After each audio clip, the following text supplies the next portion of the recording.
Good evening, SMA, and welcome to this international exhibition event. With the MSA Cup drawing to a dramatic conclusion, the best South African drivers will be put to the test against Finland's elite drivers for this one-off meeting between the two nations. It is South Africa versus Finland. To break it down, there'll be 7 of the best drivers for each nation as we cover the top split for tonight's commentary. I am your main host, Flawed Genius Gaming, taking you through the next couple of hours, which promises to be a very dramatic encounter between the two titans. Who will come out on top, I wonder? Well, helping me answer that question is the sensational Tusenbox. Welcome in, my friend, and how are you feeling today? Well, I am extremely excited to be back here. My heart is beating out of my chest right now, and I'm just the one watching the race. I cannot imagine how these drivers feel today. This race is going to be absolutely action-packed. I cannot wait. Yeah, I'm feeling exactly the same, Tusenbox, and great to have you back alongside me. But before we get into the details for tonight's event, it's important to shout out our sponsors.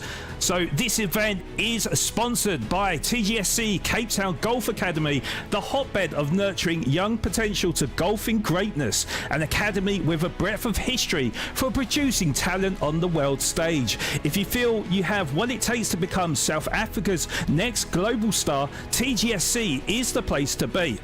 We are also sponsored by SimulatorCave.com, South Africa's haven for all your sim racing equipment, selling only the highest recommended products from the likes of Fanatec and Moser, as well as the racing cockpits for that perfect driving experience. Link is in the description below.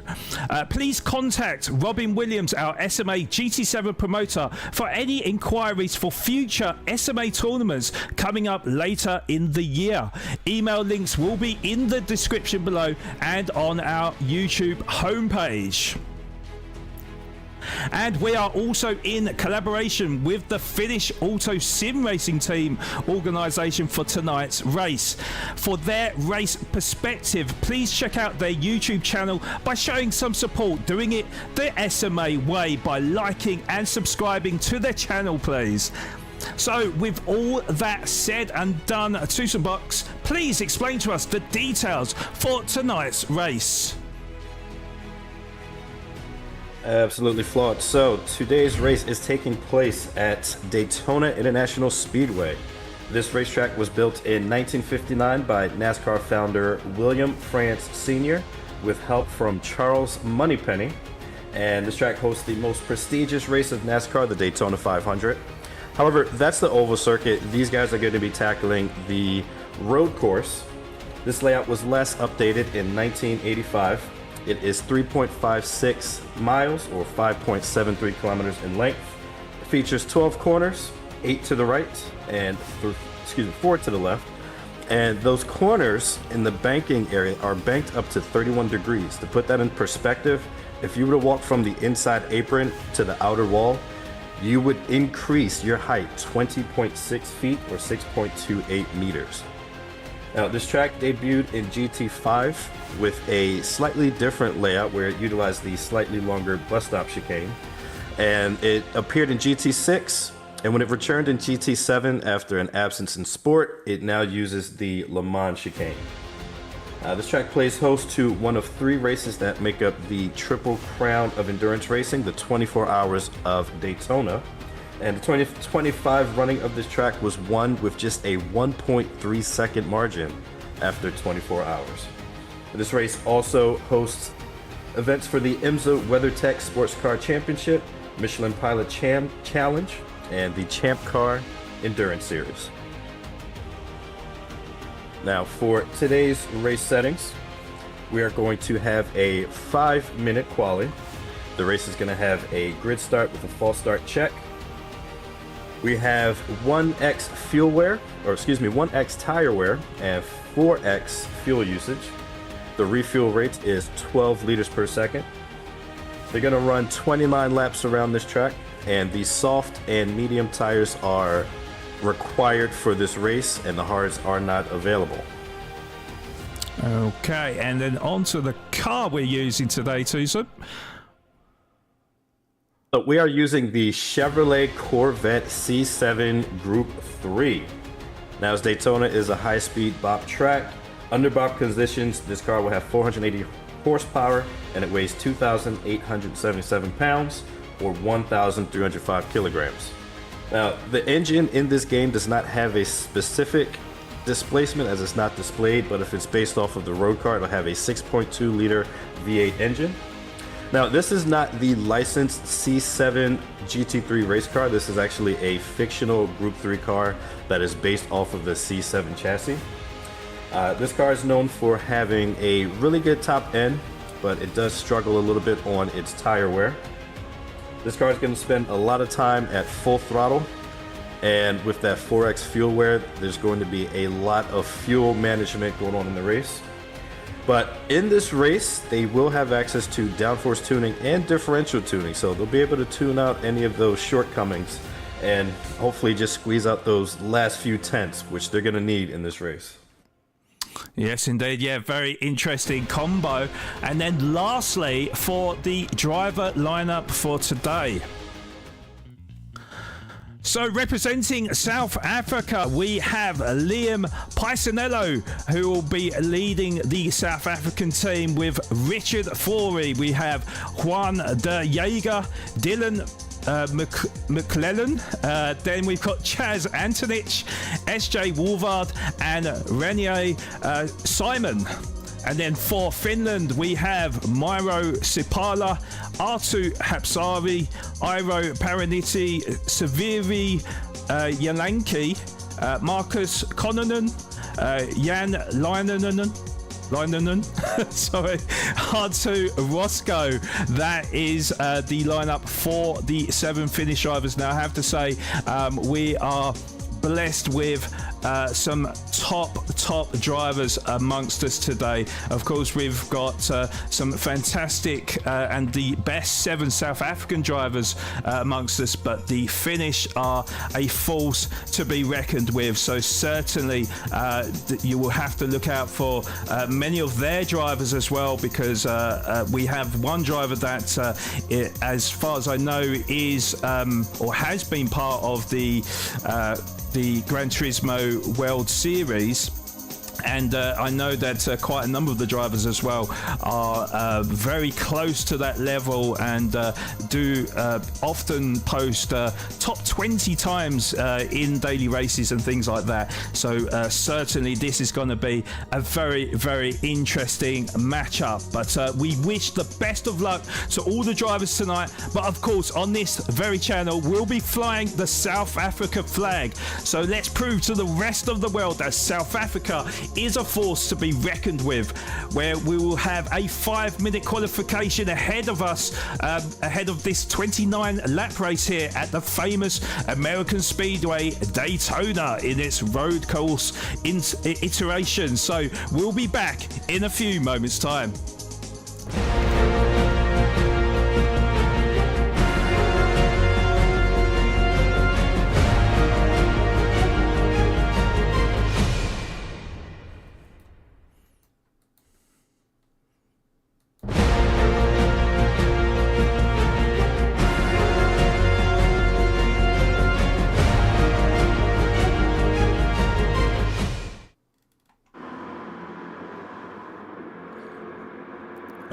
Okay, so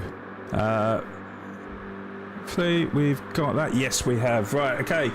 So the drivers just putting in their last final laps in ahead of this 5-minute quali. In fact, we've got 5 minutes till qualifying, so we can actually talk you through some of the drivers that we have.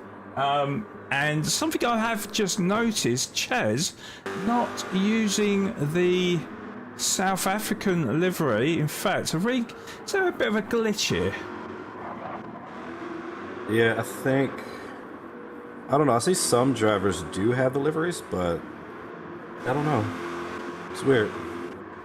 Okay. Is it worth me Because, yeah, Levicius has not got his either. So let's, Is it worth me backing out and coming back in? Thank you, CJ, by the way, and welcome in everyone that is tuned in today for this very special occasion we have here for our very own eyes. It is the Battle of the Titans between South Africa and Finland. But I do feel like maybe we do need to back out of the lobby and come back in, and maybe we'll get a different result here because yeah, not looking good. So let me just sort that out quickly, guys. We have got 3 minutes until qualifying starts, so let me just try to rejoin and see if we can sort this out for you guys. But yeah, how is everyone doing? Hopefully everyone is excited ahead of this race. Let's welcome in everyone that's part of the chat. So we got TNR Captain Slow, we got TNR Saints, we got Andre in here, we got Cobus in here, we've got the awesome Dana in here as well as we got Kalen, we got Andel in here. We've got a huge number of support in here. Shaida, welcome. And Llewellyn in here. Alan in here. Lauren as well. Hello. And yeah, this is certainly going to be a fascinating race here. We're just checking through to make sure that all the liveries are applied to all the cars out there, and it looks like it's worked, guys. I think it has worked. So, yes, there we go. So, yeah, Tosa Box. So, South Africa versus Finland then.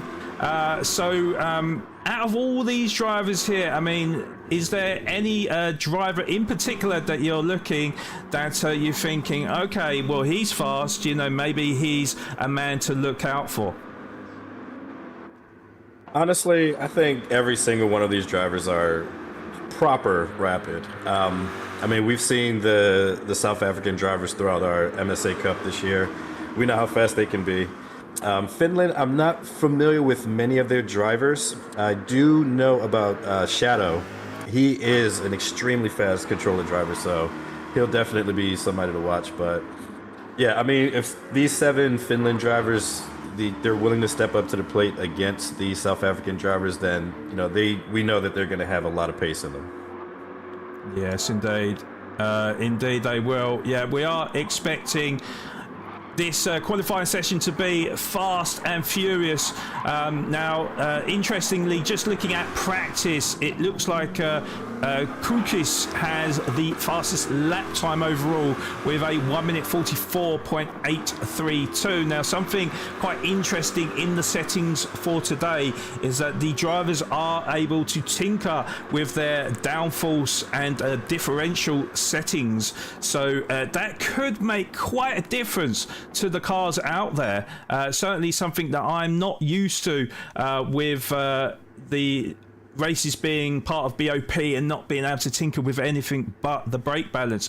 So it does seem like that the drivers are able to produce better lap times, a bit more speed out of the cars maybe.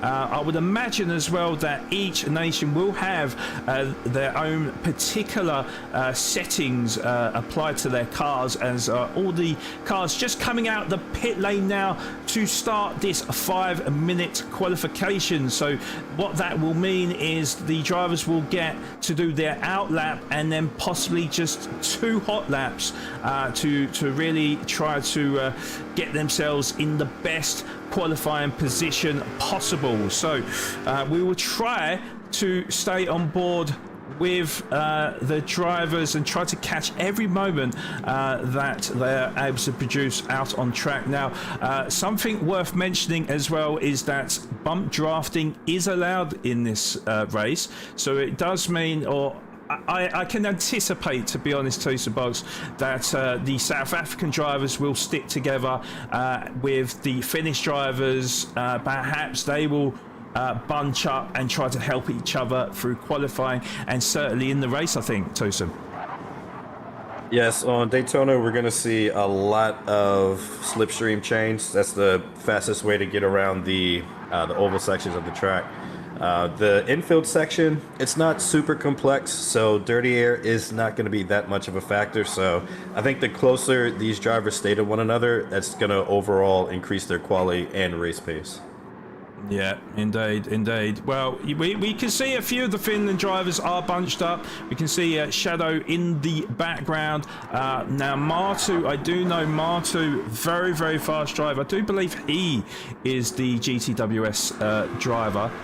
So expecting big things from Martu, but actually, quite interestingly, he's quite a bit further behind. Let's see where the South African drivers are now, because they are fast approaching the end of this outlap. Now, it does look like, to be honest, because this is a 5-minute qualification, so I think, yeah, they were just trying to sort of keep the tyres cool, obviously have the freshest tyres to start off with. And yeah, certainly looks like now it is pedal to the metal as Richard will lead this South African train away as he starts his hot lap. JDJ just behind him in second position. So as we mentioned, bump drafting is allowed, so JDJ will be trying to push Richard as much as possible and to see if one of, well, I would say at least one of the 5-6 drivers, in fact, Levitius is quite a bit behind, so didn't envisage that one, but the 5 drivers at least will be trying to bump each other on, try to get that maximum speed down the straight and hope that they can qualify ahead of Finland. We look on Finland as well and just look, you know, seeing their tactic. Actually, they're not doing that. So they're quite spaced out, in fact. So interesting tactic here. But yeah, VSR Richard leading this train away then. Let's get on board with JDJ then. So it looks like they're going to be working in tandem to try and get the maximum speed down the straight now. Obviously doesn't want to push him too much as we go into the bus stop chicane for the second time of asking.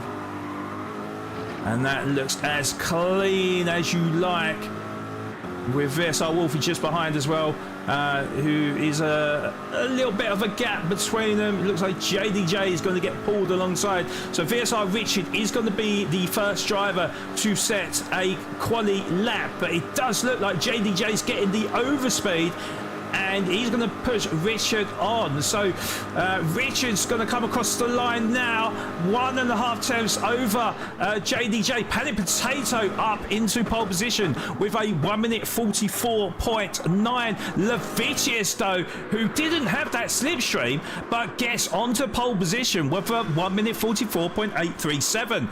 Now let's have a look and see how the rest are doing, because the first of the Finnish drivers just coming across the line now. He goes up into P5. And then we've got Kukis now. He's just set a lap time of a 1 minute 46.3. He's down in P9 though, with the a lot of the Finnish drivers. Looks like they went quite a bit slower, but Mr. Parla up into P3. The top driver for Finland currently, but replaced by Martu, who moves up into second position overall and is now the top Finnish driver, just 400th of a second separating him and Levitius. And I think that is all she wrote, because it looks like Levitius is the well, one of very few drivers still on a hot lap. So can anyone go any quicker? It looks like the Finnish drivers are done for this qualifying session. So let's look. I think there's still 1 or 2 Finnish drivers that are on another hot lap. Right. It looks like the Finnish drivers, they didn't quite start their first hot lap quick enough to be able to get that second lap in. Yeah, it looks like Kukis is on a flyer right now, and then we got Ertzuks as well, also on a flyer right now, who is 4.2 seconds up on his previous lap. So we ride on board with Levitius And Panic Potato went quicker, just 200th of a second separating him and Levicius comes across the line, isn't able to improve, but it is an SA 1 and 2 right now. Misapala P4 for him. And I'm just looking to see if Kukis could go quicker. Currently P13, and I thought he was going to take a different line there, but comes across the line into P3 with a 1 minute 44.870, 300th of a second separating the top three drivers. We'll be back very, very shortly with the results.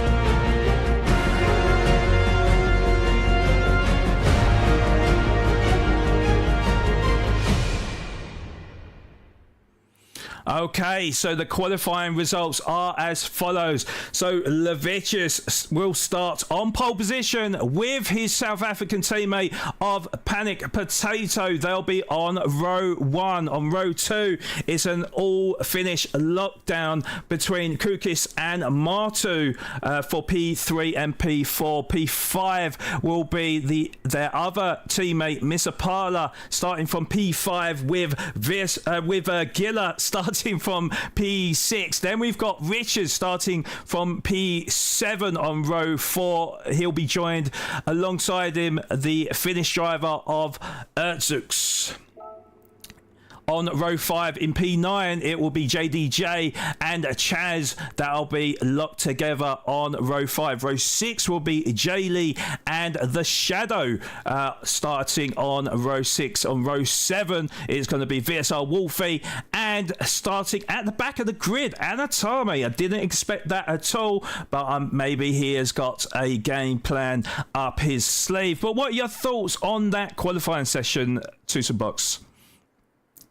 Well, I'm going to need you to hold my hand for this race. I'm looking at the top 4 competitors separated by less than half of a tenth. Like, this is set up for an absolutely incredible race, and my heart's beating even faster right now. Again, I can't imagine what the drivers are feeling right now, but that we are set up for an absolute show today. Yeah, we are indeed. Well, we kind of knew that it was going to be very, very tight. We didn't realise it was going to be that tight, though. Yes, as Tucson Box just mentioned, 400th of a second separating the top 4 drivers. But then even when we look further down the list, I mean, the top 10 are separated by just under half a second, and the whole of the grid by 1.1 seconds. Just take that in, guys. Just take that in, how close the grid is. So anything can happen in this 29-lap race we have here at the Daytona road course. And yeah, absolutely can't wait for this one. But so far, the advantage goes to South Africa, and Levicius and Panic Potato are going to have to work in tandem and work together to try to pull away from the Finnish trio behind them. Yeah, certainly, yeah. Can't wait for this one. Can't wait for this one. And definitely, everyone in chat, please do cheer on the South African guys. And if there is anyone in Finland that are in the chat, I'm sorry. Let's get onto the grid.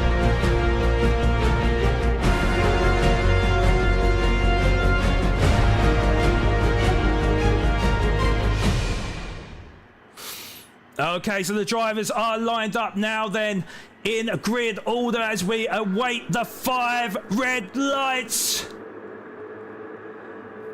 Lights are out and let's go racing in this South Africa versus Finland international race, and they are going to go line astern with Levicius and Panic Potato P1, P2, Kukis P3 and Martu, and well, a little bit of changing hands between the 2 Finnish drivers. It looks like Martu is up the inside of Misapala into P5. Gillett still stays in P6 with Ertzuks in P7, VSR Richard P8, JD JDJ and a big swarm of cars behind as well with JDJ P10. Chaz, oh, it looked like Chaz went a little bit wiggly in the background, and it looks like the shadow has moved up her position there, but Chaz will fight his way back, and then Wolfie comes through as well. Shadow down into P13, Anatomy at the back of the grid in P14, but this is a very, very fast and frantic start, but it looks like Levicius and Panic Potato have got a great pull away at the start of lap number 1,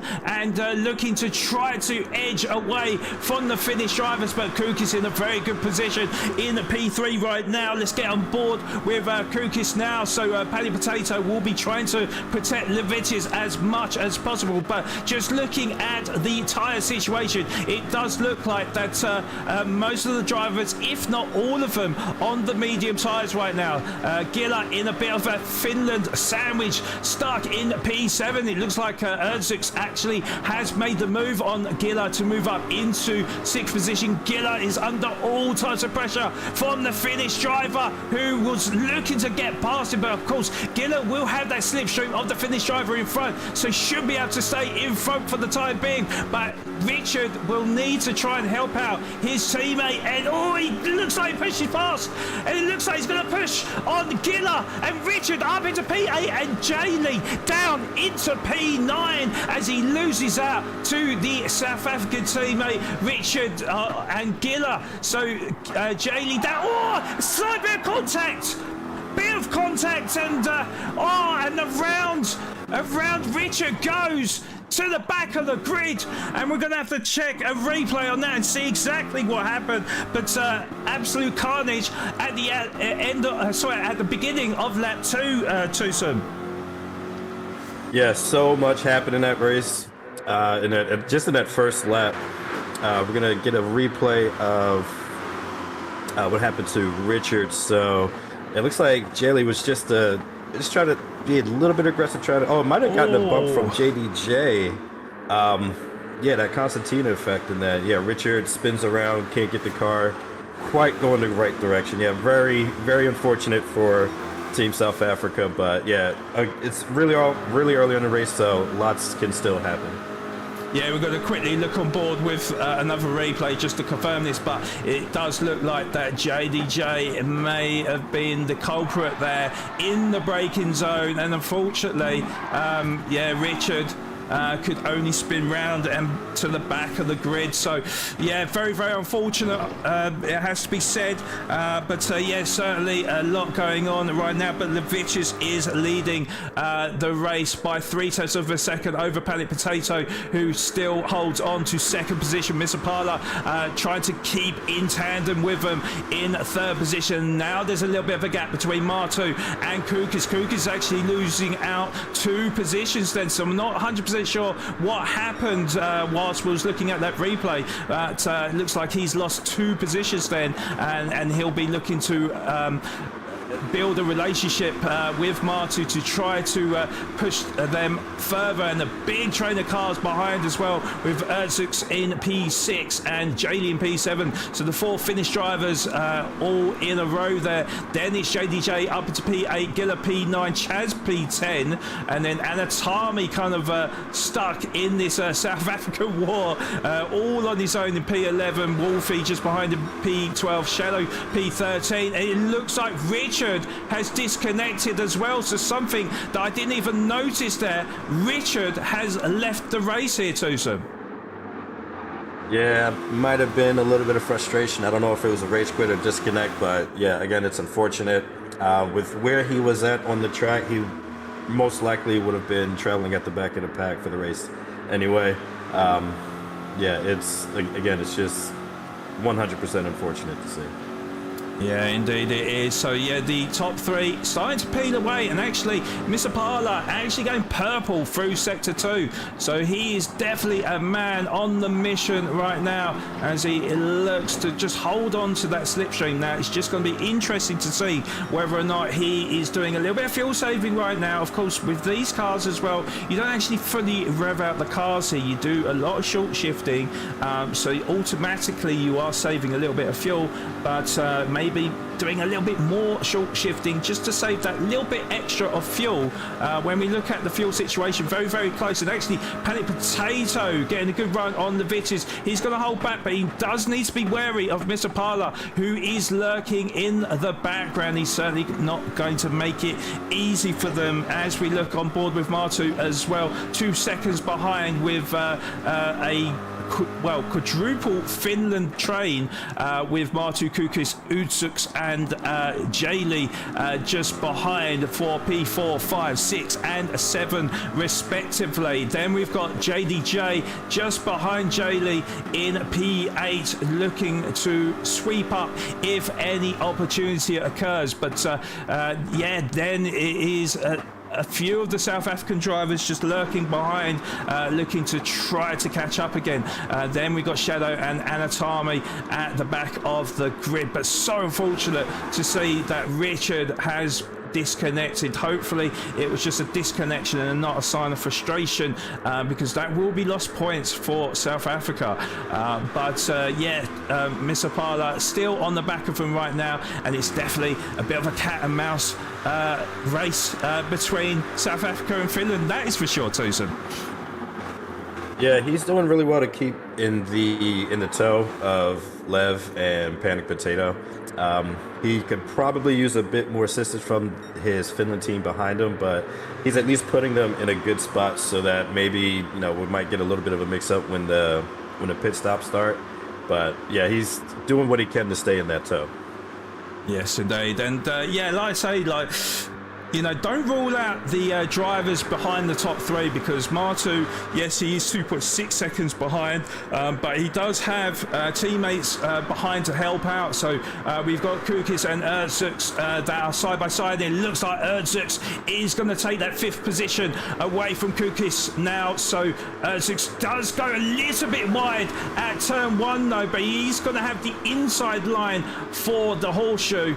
And yeah, I think he's just about to hold that hold of JDJ as well, lurking in the background, looking to sweep up from Jaylee. It looked very, very nip and tuck between the 2 drivers there, but JDJ, yeah, just reminding the Finnish drivers that, you know what, I am still here. You know, make sure you are aware of me, because I will slip up the inside if a gap does open up. But yeah, certainly Gilla 0.8 of a second behind, so just on the periphery of that slipstream, so he will need to get a good exit out of turn number I think it's turn number 8, isn't it?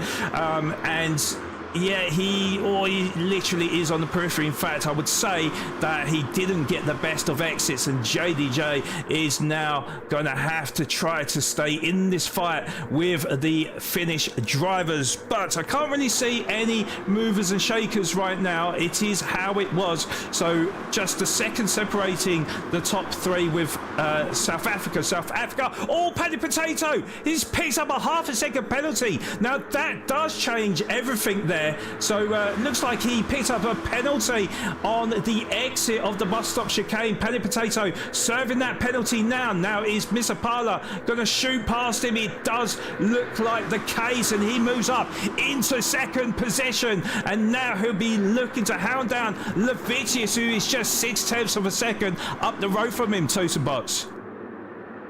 Yeah, luckily that 0.5 second penalty didn't put him back too much. He's still in that top 3 group, and he's still well within the toe of Misapala.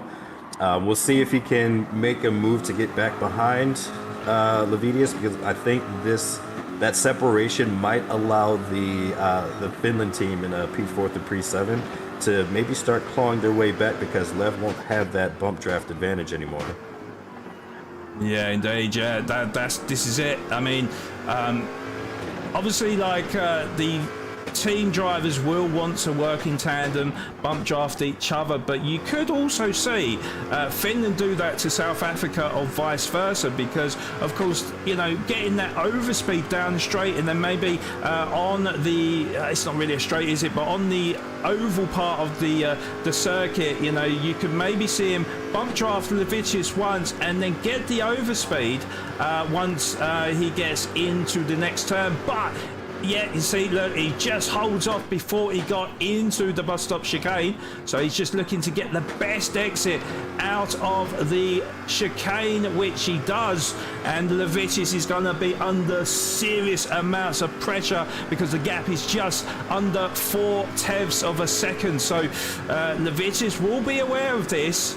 It's just going to be interesting now. Is he just going to allow him through and then stick to the back of the Finnish driver? Let's get on board in front. Oh, he just bumps him on, actually. So looking to play the smart game here, Mr. Parla then. And gets hard on the anchors and remains just behind Levitis for turn 1 on lap 7, Tucson. Yeah, I'm keeping an eye out on Potato. He's still just within that slipstream range, about 8.5 tenths behind, but it looks like he lost just a bit of time in that last lap. So he's going to have to pick up the pace if he wants to stay with that battle for P1.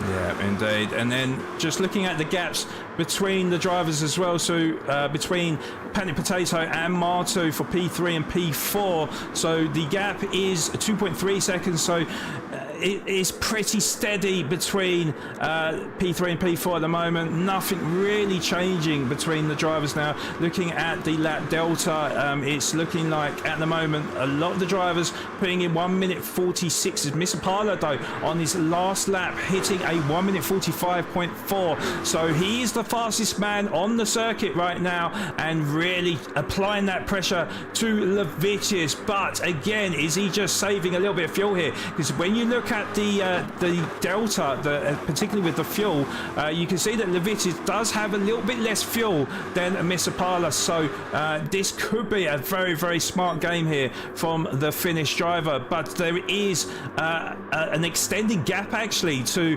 Mr. Parla and Panic Potato, so did he make a little bit of a mistake there? There is still a 2.4 second gap between Panic Potato and Martu, and Ertzix looking to boost Martu on then for Martu for more speed, and also for Ertzix as it looks like Martu and also Kukis coming into the pits from P4 and P6 respectively, so getting off their medium tyres with 31% of fuel and 35% of fuel. So that is a turn up for the books. I did not see that coming to them.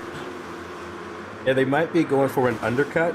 I was expecting 9 laps on the mediums. So at this point, if they're going to do just 7 on the mediums, they're going to need 2 stints of 11 laps on the softs, which is probably doable. I think the limiting factor is going to be the fuel, but with some good fuel saving, they'll be able to make it. But the drivers up ahead, they are going to have to react to this because the undercut here, it's not super powerful, but it could definitely gain them a few seconds overall.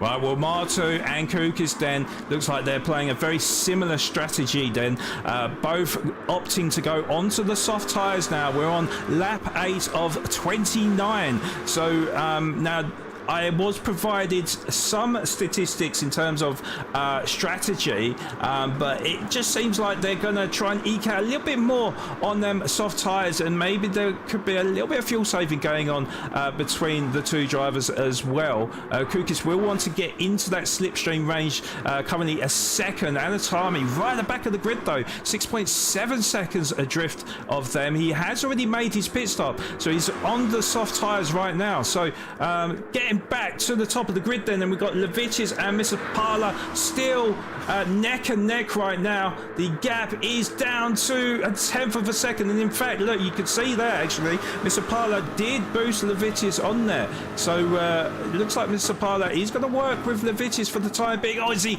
goes hard on the bracing, as close as you like to the back of Levitis, but yeah, Mr. Parla it looks like he just wants to stay behind Levitis, save that fuel, and realizing that Levitis does have the pace here. Currently with Levitis, his lap times have been solid 1 minute 45s, and just 2 tenths separating the 3 laps. So 1 minute 45.4, 1 minute 45.7, and 1 minute 45.6. So very, very consistent times. In fact, sorry, that's Mr. Parla, sorry, my bad. Levitis, but very equally consistent as well. 1 minute 46.0, 1 1:45.7, 45.5. So very, very close between them as Levicius goes a little bit screwy on the exit. That would have cost him a little bit of time. Maybe an opportunity for Misapala to get past him, but certainly Levicius, I mean, is he going to cave to this pressure? But Misapala does look like he's going to push him on again. So really trying to extend the gap between himself, Misapala, and Panic Potato for P2 and P3 respectively. There is a 1.8 second gap between the two drivers there, and then a 2-second gap between Erzux and Panic Potato. Jaylee in tow though in P5, 0.4 of a second separating them. Then there's a bit of a gap here, and this is where Gilla and JDJ do need to work together to try to get the best pace out of them cars. And then Wolfie kind of on his lonesome there, and he could come under serious pressure as we've got 3 drivers coming in fact quite a lot of drivers coming into the pits now. Levicius, Misapala, Panic Potato, Erzux, Gilla, JDJ, Wolfie, Shadow and Chaz all coming in the pits, changing off their medium tyres too soon. Yeah, but J-Li, he did not come in. He elected to do another lap, so that's gonna, I mean, he's gonna have clean air, but he won't have any slipstream for this in lap. I mean, I'm assuming that he's gonna come in on this lap, so I'm wondering if he's still gonna be in that group, or if he might have to, I don't know, like play some catch up after he completes his pit stop. Yeah, and then interestingly as well, so Levicius gets released on track just in front of Misapala, so he will remain in P2, Misapala P3. And now this is where the race has got interesting, because now you can see that Panic Potato 1.5 seconds behind Misapala in P4, but Martu getting released out on circuit into P5 with Kukis in P6, both in tandem of each other, and Martu within that slipstream range, just under a second, or is at least on the very verge of that slipstream suctionaire. I was trying to figure out the word, that wasn't the word, but anyways, yeah, he has actually gone purple though, Martu. Of course they have changed onto them soft tyres, so yeah, Martu currently purple through sector 2. And then we're coming down the back straight now, 3/10. It is purple now as we approach the bus stop chicane for the 10th time of asking. So the gap is dwindling down as Jaylee comes in from the provisional race lead. 24 seconds was the gap between him and Levicius. So I do imagine that Levicius will inherit the race lead once Jaylee does get released from the pits. But yeah, it looks like again a bit of a cat and mouse game between Levicius and Misapala, and it's just going to be interesting to see when Misapala makes his move, because he is looking ferociously quick out there, it has to be said, Tucson Box. Yeah, he could just be biding his time. It's very likely that if he were to get around Levicius on a following lap would most likely make an attempt to pass. So I think he's just going to bide his time behind Lev, save that fuel as he can, and just try to make his move as late as he can, because he now has a comfortable gap between himself and P3. So now he can just solely focus on Lev right in front of him.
behind.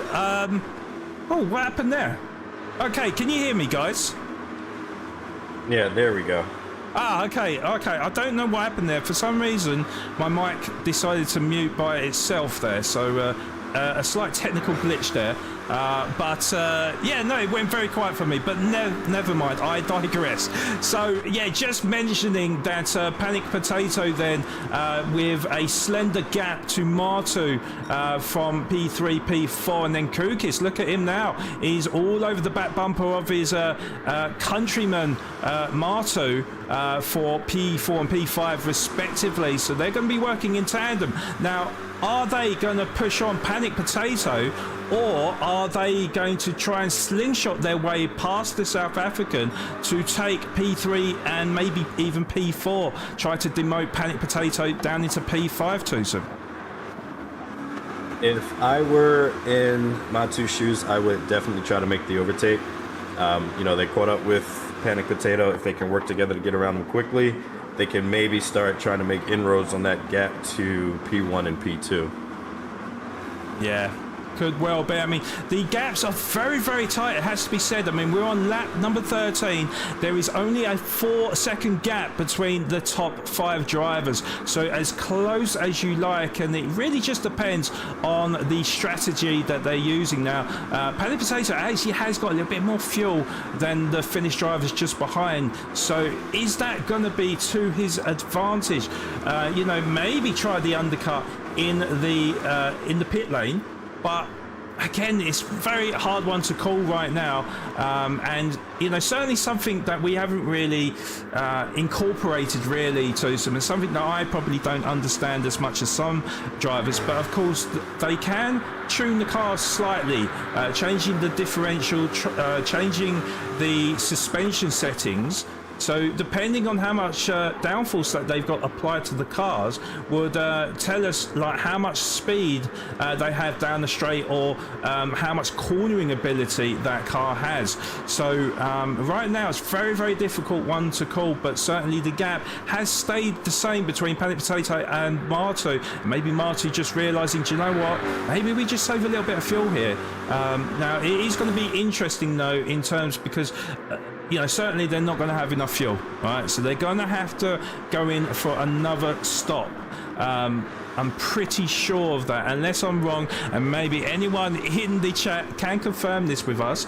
But with the times for fuel, I'm pretty certain with just under half a tank, I'm pretty sure they're going to have to stop again. So, so basically, yeah, it's definitely a very interesting strategy going on right now, and it, you know, it's just going to be interesting to see who has the upper hand in this race come maybe 10 laps time, Tucson.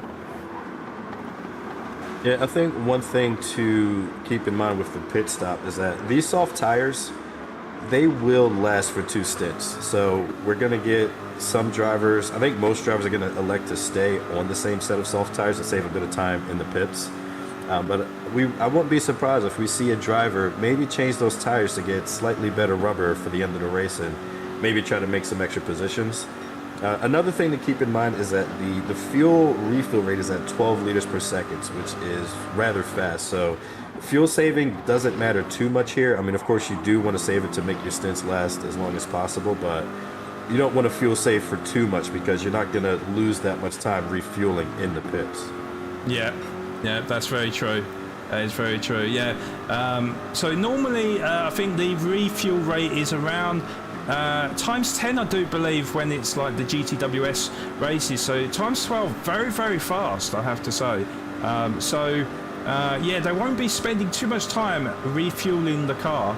And it is just a case of whether or not they change onto fresher tyres or not. But just looking behind Panic Potato right now, so Martu, yeah, he has closed the gap quite a chunk in turn 1 then, with Kukis just behind. So Panic Potato is going to have to hold his nerve and just concentrate on his own lines. Now, we know all about racing here, Tucson, that, you know, when you start looking in your mirrors too much, you know, or looking behind you, you know, it can sometimes take away your concentration in terms of like your own racing, your own driving lines out there. But so far, Pan and Potato doing a good job, I have to say. What do you reckon, Tucson? Yeah, he's got a sea of Finnish drivers behind him, and he's doing really well to keep in front of him so far. I'm really wondering how long he's going to be able to last. I mean, that gap to P2 is increasing by the lap, so it's going to make that catch up for the Finnish drivers just a little bit more difficult as this race goes on. But yeah, he's been doing good under pressure. He's maintaining that gap, and I mean, we'll see if he can hold on to that last podium position. We will indeed. And again, just looking at the top two here, because I do need to keep an eye on these two. So yeah, they have definitely developed a big gap to the rest behind. But again, Missapala boosting the Vitis on. So you know, this you could call this top split mentality here. Right now, Kukis with the fastest lap time of, well, in fact, they get the same time. The Vitis now getting purple, as I seem to get a glitch here because no, actually, sorry, my bad. So 1 minute 44.816 for Leviches. So the fastest man on the circuit right now, but certainly the boost coming from Missapala, obviously helping him out right now. It looks like he could maybe slay, maybe the top two are the fastest drivers in the race right now. But yeah, Leviches just pulling out purple sectors right now. So Leviches now starting to put the hammer down to really see if he can shake off the Finnish driver behind, but he's certainly not making it easy for him. Let's quickly look behind Panic Potato again. Martu and Panic Potato as close as you like, with Kukis lurking in the background. But interestingly, Ertsuks, it looks like he has kind of, oh, he just scrapes the wall on the outside though, which is not going to help his cause. But the gap actually within 0.6 of a second between Kukis and Ertsuks. So the gap is coming down, and there could be some well, extreme pressure from the Finnish drivers now, because we got 4 of them in tandem from P4 to P7 with Jaylee at the back of that train. JDJ still trying to hold on to the slip, but I think he's just about out of that range now. So yeah, JDJ just trying to stay within the grasp of the Finnish drivers in front, but he's certainly got a tall order in front of him, I think. Giller kind of on his own now though in P9, Anatami in P10, and actually getting helped out by Shadow, so looking to try and claw back the gap that Giller has over them, which is 2.7 seconds at the moment. So a big boost from Shadow there, and Anatami had to get early on the brakes there, otherwise he would have overshot the corner, but is able to do so with aplomb to hold on to P10. VSL Wolfie, and oh, it looks like they were almost side by side. Shadow and Anatami obviously will not be wanting to battle for position. VSR Wolfie trying to stay in tandem with them, and actually Chaz as well within the grasp of Wolfie. So it is definitely not done between the 4 drivers, maybe even 5 drivers. But yeah, as close as you like between the 2 drivers. We'll keep on board with Panic Potato as well, because the gap is still within 0.4 of a second and hasn't changed so far. But it's just a matter of time when they make their moves, I think, Tosin. Yeah, it's surprising to see that they've held off for this long. I don't know what their strategy is. Maybe they're going to wait towards the end of the race, like I'm somewhat anticipating Missapala to do. But yeah, again, Panic just doing a really good job keeping those guys behind. I don't know what they're thinking. Like, I don't know what their strategy is, but I mean, we'll just have to wait and see how it turns out. Kukis, he's a bit further back behind, so I don't think he's going to be able to offer bump draft to Matu. Let's see, he's gonna go around the outside. It is indeed, yeah. Paddy Potato has got the inside line, but Martu don't think it's going to quite work for him.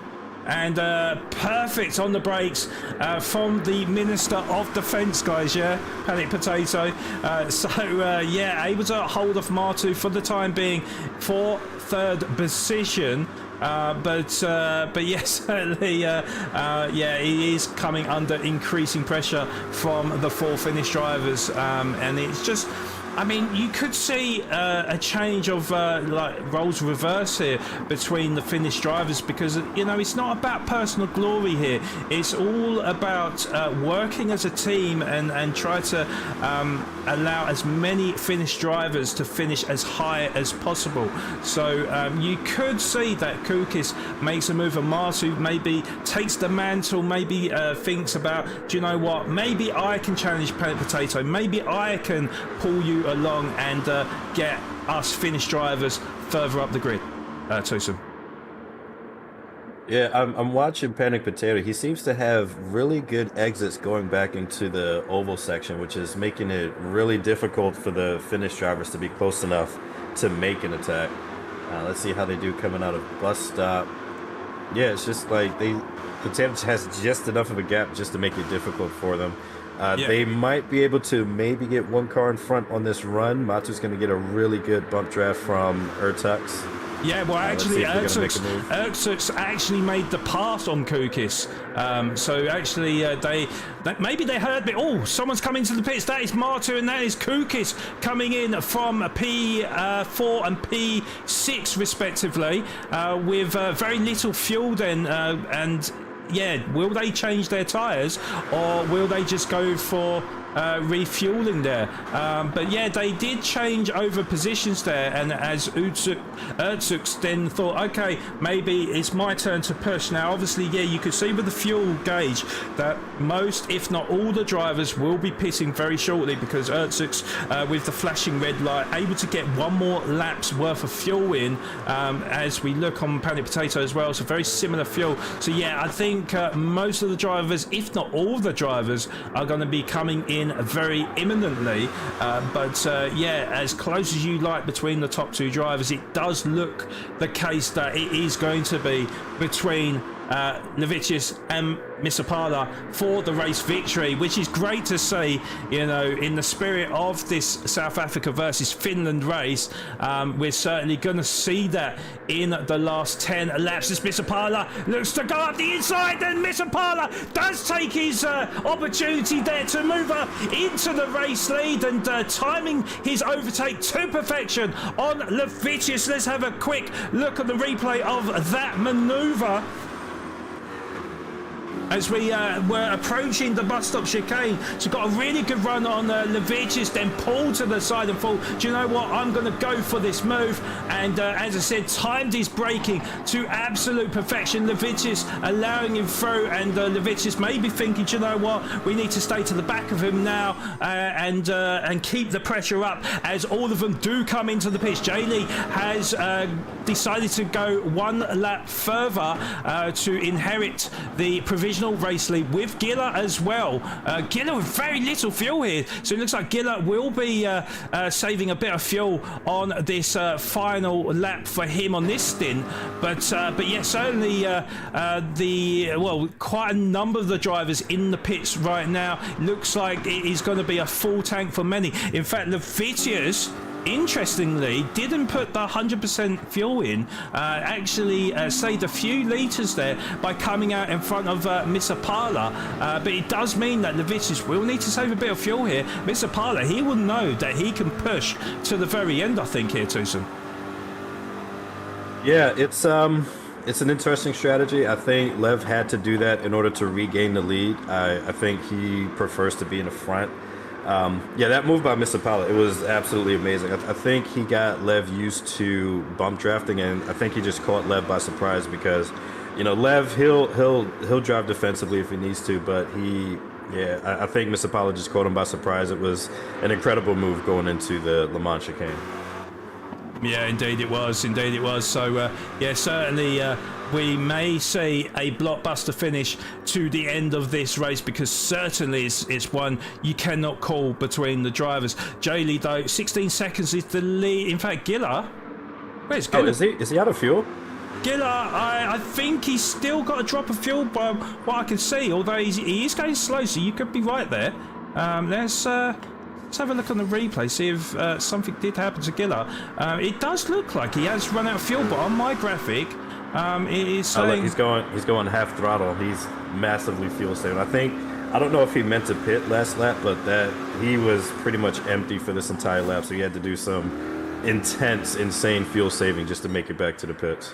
Right, okay. So, yeah, we did think that, because I was looking at the fuel gauge and I thought there was barely anything left there. But, yeah, maybe just almost forgetting to put in the fuel, or maybe just underestimating how much fuel he had left over. But, yeah, Levicius has... re-inherited the race lead. Then the gap is 0.7 of a second from Mr. Parla in P2. Then there's a 7.4 second gap between P2 and P3. Panic Potato currently holds that position ahead of Ertux, who has inherited P4 now. And actually, interestingly, between the two finish drivers, 1.7 second gap has developed now. So now Ertux, I'm trying to look on the graphic to see the differences here. So Panic Potato with less fuel than the Finnish driver behind, but Ertux gets a really good exit out of that corner. So are we going to envisage a race overtake from Ertux before we get into the bus stop chicane? I think he's going to hold off for the time being, but I do sense that he's going to go for... Oh, in fact, he goes for the move now with a late dive down the inside of Panic Potato and moves up into P3, Tosun. That was a really slick move. He made it look like he was going to hang back going into the Le Mans chicane, but at the very last second, pulled out on the brakes at the absolute right moment. Amazing move from Ertux to take P3. Yeah, it was indeed very sneaky, I have to say, because I thought he was going to hold back there. But, yeah, made a late move. Panic Potato left the door open for him, and Ertux said, thank you very much, I'll take P3. And now Panic Potato, well, I just wonder with the mind games, because we said that the fuel... Well, Panic Potato had less fuel than Ertux, but if Panic Potato is able to stay behind Ertux with the less fuel, he knows now that he can actually save a little bit of fuel here and stay within that slipstream, because that slipstream is very strong here at Daytona. But something that I have seen and just noticed as well is the gap previously between Panic Potato and Martu was 1.7 seconds. That is now down to just over a second. So 1.2 seconds, 1.3 seconds now. So, you know, not quite in that slipstream range, but getting closer and closer. So do not rule out Martu right now. Currently P5, but JDJ in close pursuit of him, 0.6 of a second between him and Martu for P5 and P6 respectively. And then there is a bit of a gap then developing between Jaylee and Kukis, P7, P8. So they again... Kukis is going to have to try and catch up with Jaylee to try to work in tandem to try and catch up with the drivers in front, who are not too far in front, but obviously at a bit of a disadvantage not being in that slipstream. So and then the rest of the drivers, well, I mean, we still got a bit of a close battle between Chaz and the Shadow. Now obviously you mentioned about the Shadow, Toussaint, about how great pace he's got, particularly on the controller, and yeah, definitely don't rule that one, don't rule him out, sorry, Toussaint Box. Yeah, I was hoping to see him climb up through the ranks. I mean, he started, I believe, P12 or P13, up into P11, so I mean, he's up from his starting position, but yeah, I mean, he's definitely quick. He's putting a lot of pressure on Chaz, so we'll see how Chaz handles that pressure to see if he can hold off on that P10 for the rest of this race. Indeed, yeah. I mean, he's really putting Chaz under immense pressure right now. We have got Chaz goes a bit wiggly on the exit, and there's Shadow around the outside. That will turn into the inside line for the next turn. In fact, Shadow does actually back off because maybe not the optimal line there. I thought he may go for the old switcheroo on Chaz, and Chaz, he's not going to be able to hold it, I don't think, or he just about does.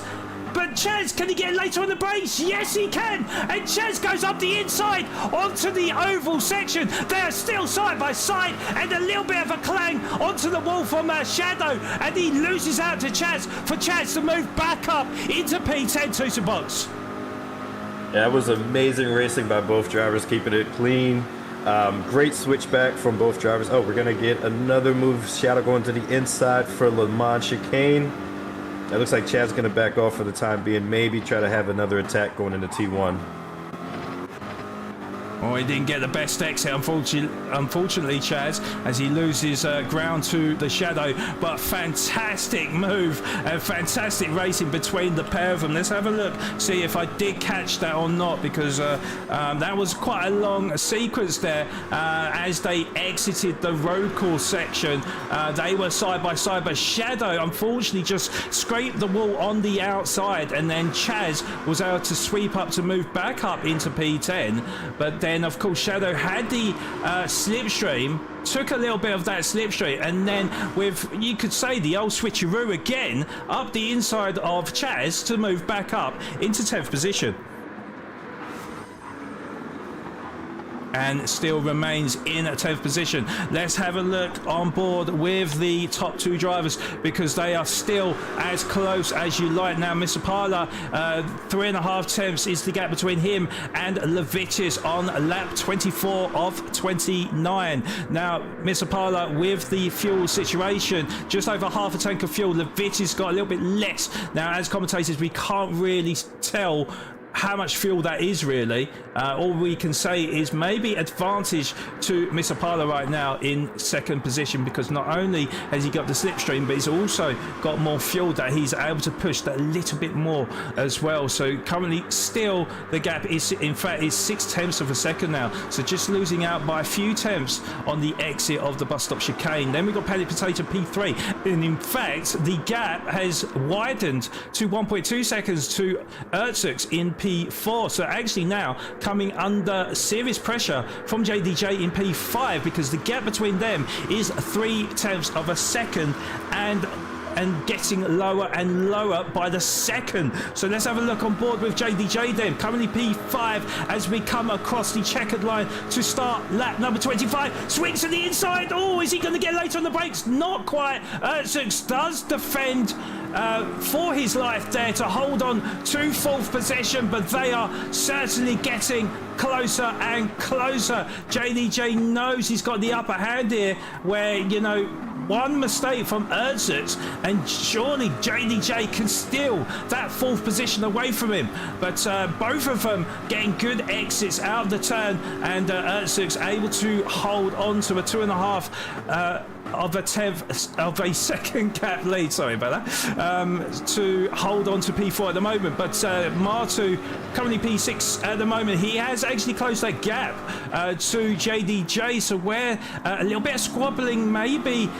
taking place between the two drivers of Ertzux and JDJ has allowed Martu to be into this fight now in P6, now firmly in that slipstream range, although Martu allowing Jaylee through then into P6, so not 100% sure what was going on there. Maybe Martu thinking I haven't got enough fuel here.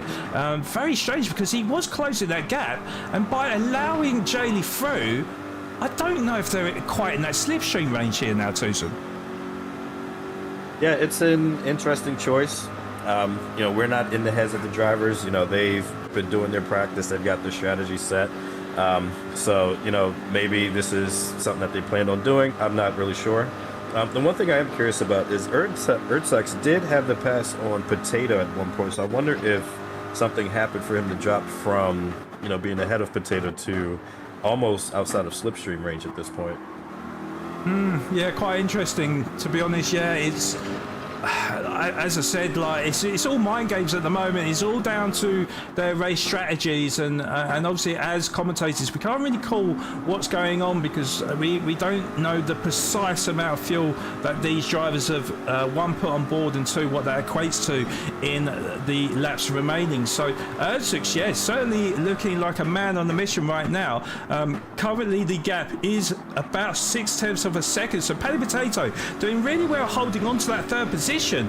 But is that going to be all for nothing now? Because Ertz looks like he's planning his assault on the South African driver as he tries to get the best run out of the exit, which I think he does, because the gap has now come down to 4.5 of a second. JDJ still in close pursuit of the Finnish driver in P5. The gap is roughly half a second, but certainly very, very close between about 3 drivers. JD as well, also the fastest man on circuit in P6 with that 1 minute 44.527. But look at Ertz now, look, got a really, really good run out of the bus stop chicane, and Panic Potato, I think he knows that, you know, do you know what, he is going to get attacked imminently from the Finnish driver. The gap is about 2.5 of a second now. We do nickname Panic Potato the Minister of Defence. Such a good defensive driver, but Ertz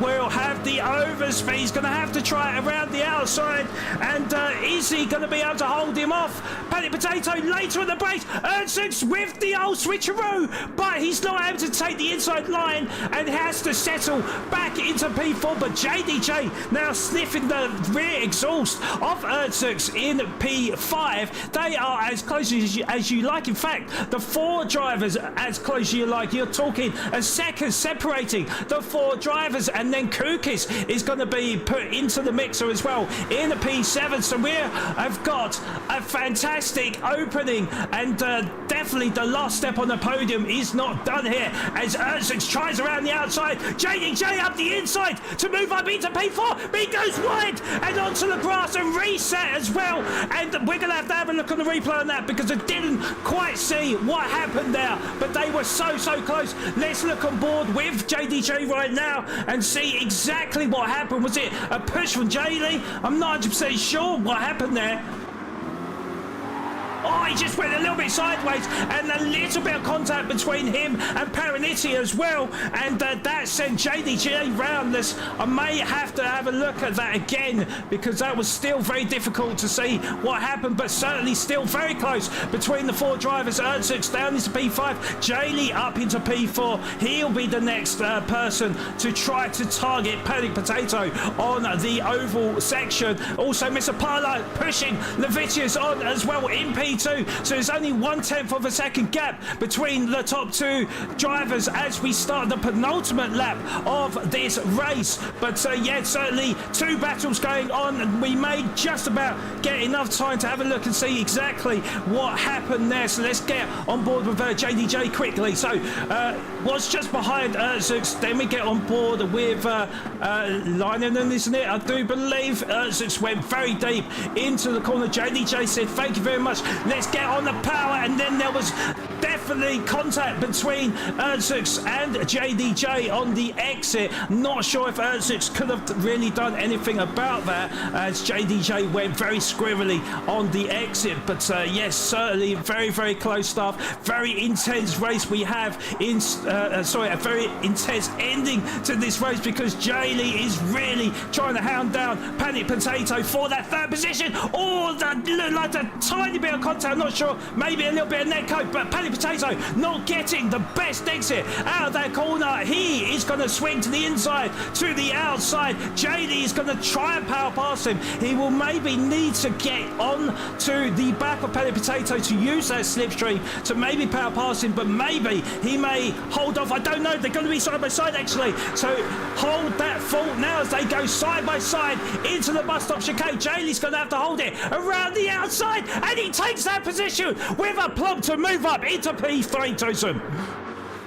That was an incredible move. Really, really confident on the brakes. Panic Potato did everything he could to try to defend against that, but that was really, really well done by Jelly. Again, really great position of their cars.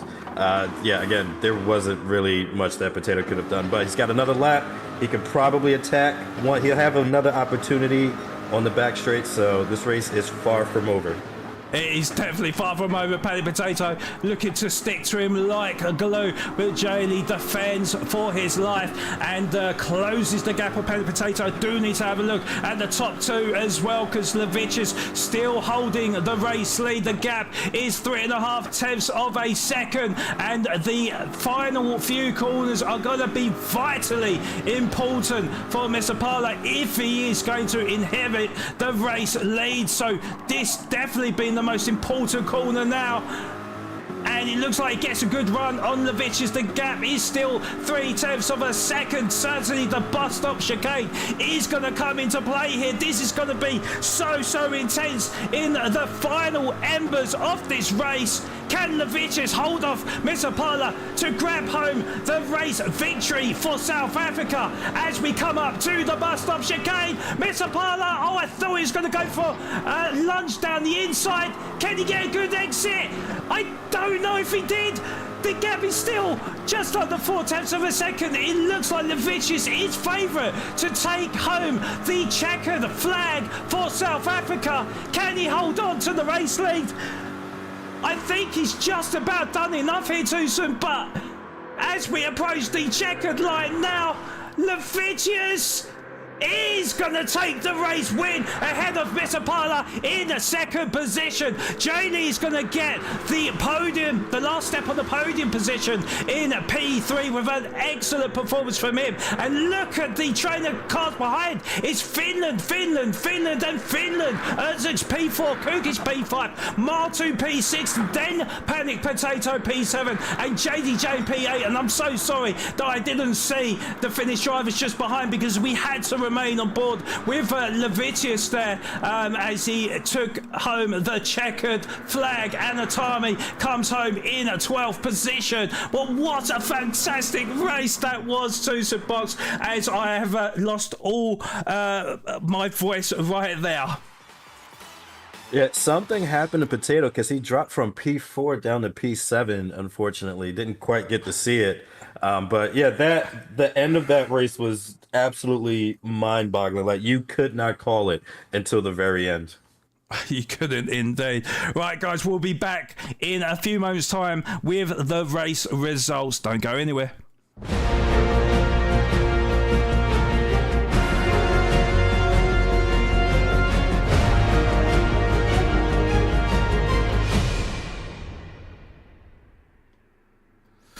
Okay, so in terms of the points, obviously we can't work out what the points situation is.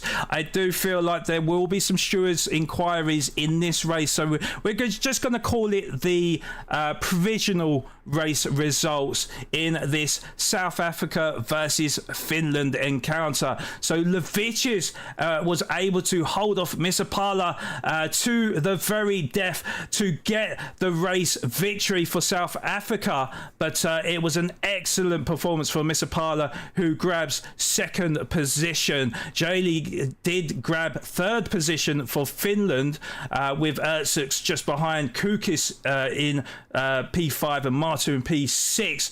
Then it was Panic Potato for South Africa in P7, with JDJ getting 8th position. And then 9th position actually went to the Shadow as well, in front of VSR Wolfie and Chaz for P9, P10 and P11. Anatami with the 12th position, and VSR Giller getting the last solitary place in 13th position, with with Richard getting the DNF. So yeah, just a ridiculous race we had there. But yeah, so we can't really figure out the points at the moment. It does look like Finland has got the victory if you were to take the positions right now. But as we say, with these races, we don't have live stewards, so it's going to be up to them to go through the race replay and find out if there is any punishment to any of the racing incidents out there, and then they will the Finnish Auto Sim racing team will then confirm the race points in their Discord, so do look out for that, and then hopefully we'll get the information for SMA as well in due course.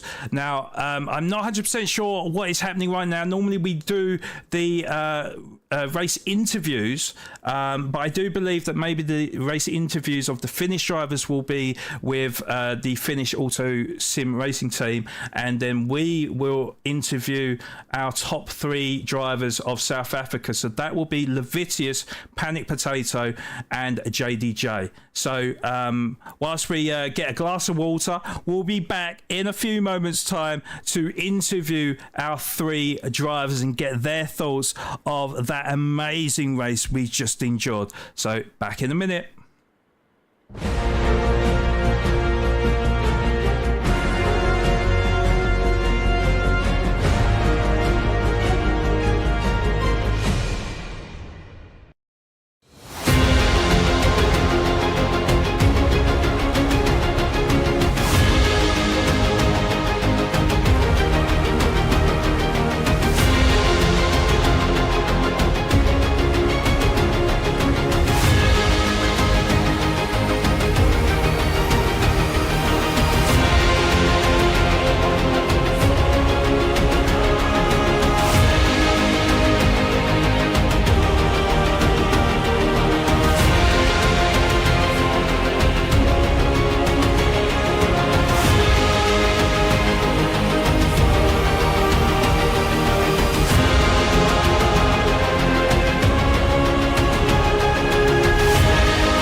Right, welcome back everyone. So we have got our top 3 South African drivers with us right now in the interview booth. Quite a bit of controversy,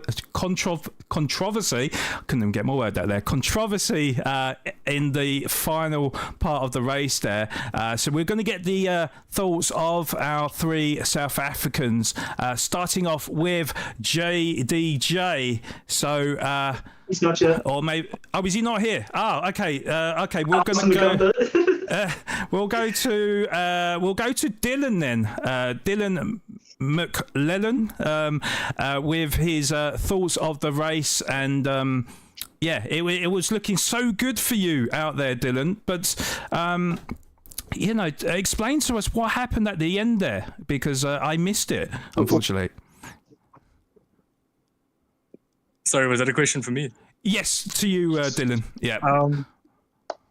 So going into the bus stop, he was right behind me. I had a tiny bit of slipstream from one of the guys up in front, and then he mistimed a move and he accidentally gave me a little bit of a bump. So I was going slightly faster than him into the bus stop, and he tried to outbrake me. He outbraked himself. He ended up onto the grass and then just rejoined and took me out.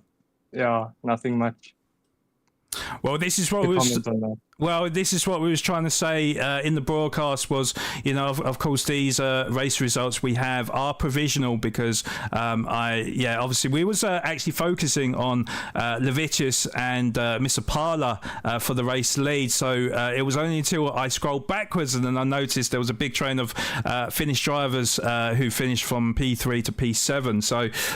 So thank you for explaining there, Dylan. And yeah, there will definitely be a stewards inquiry on that one coming up up in the next day or two, I'd imagine. But Dylan, just explain to me the race in general, though. I mean, because as you know, myself and Tucson Box, we couldn't really see from our side exactly the type of strategy that you was putting into play, and there was actually quite a few diverse ones out there as well. So explain to me your thoughts of the strategy going into this race. I must say, yeah, there was lots of options. It was very diverse when it comes to strategy. We chose the most basic one, which was just start on mediums and then go soft without a tire change in between. We obviously had very low tire wear here. It was all fuel. That was the main issue. But yeah, the race in whole was very fun. I must say, for the most part, it was very clean. These guys are insanely fast. We also had a slightly different philosophy to these guys because I believe we were running lower downforce because we were a lot faster on the straights, but then through sector 2, they were catching up like at an insane pace. So they definitely had more downforce than what we did. Yeah, and just tell us about the downforce settings then. So, because you know, something that we're not really used to. Normally, we just have, you know, balance of power, and you know, the only thing that we can tinker is the brake balance. So, tell us how much that downforce really affected the car. I must say, it changes like the entire driving style of the car, especially going from the standard setup to low downforce. But you pretty much just go to surviving and hanging on through the corners. There's nothing much you can actually do.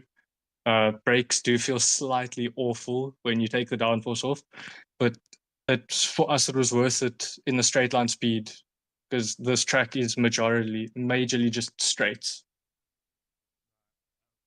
Right. Okay. Yeah.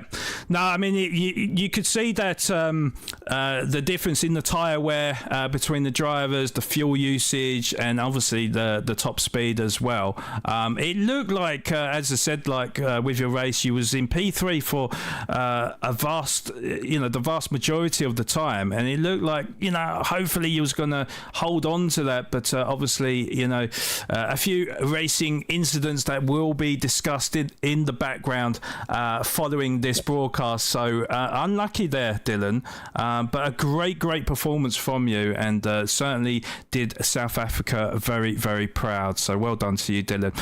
But Tusa Box, any questions for Dylan at all? I do.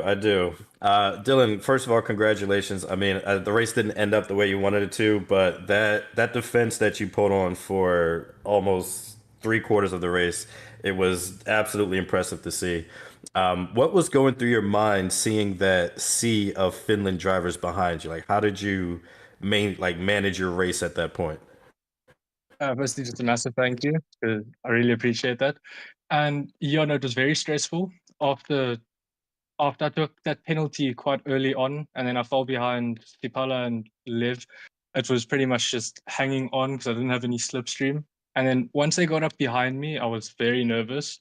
But then after about 4 or 5 laps or so, I just realized they could not overtake me on the straights.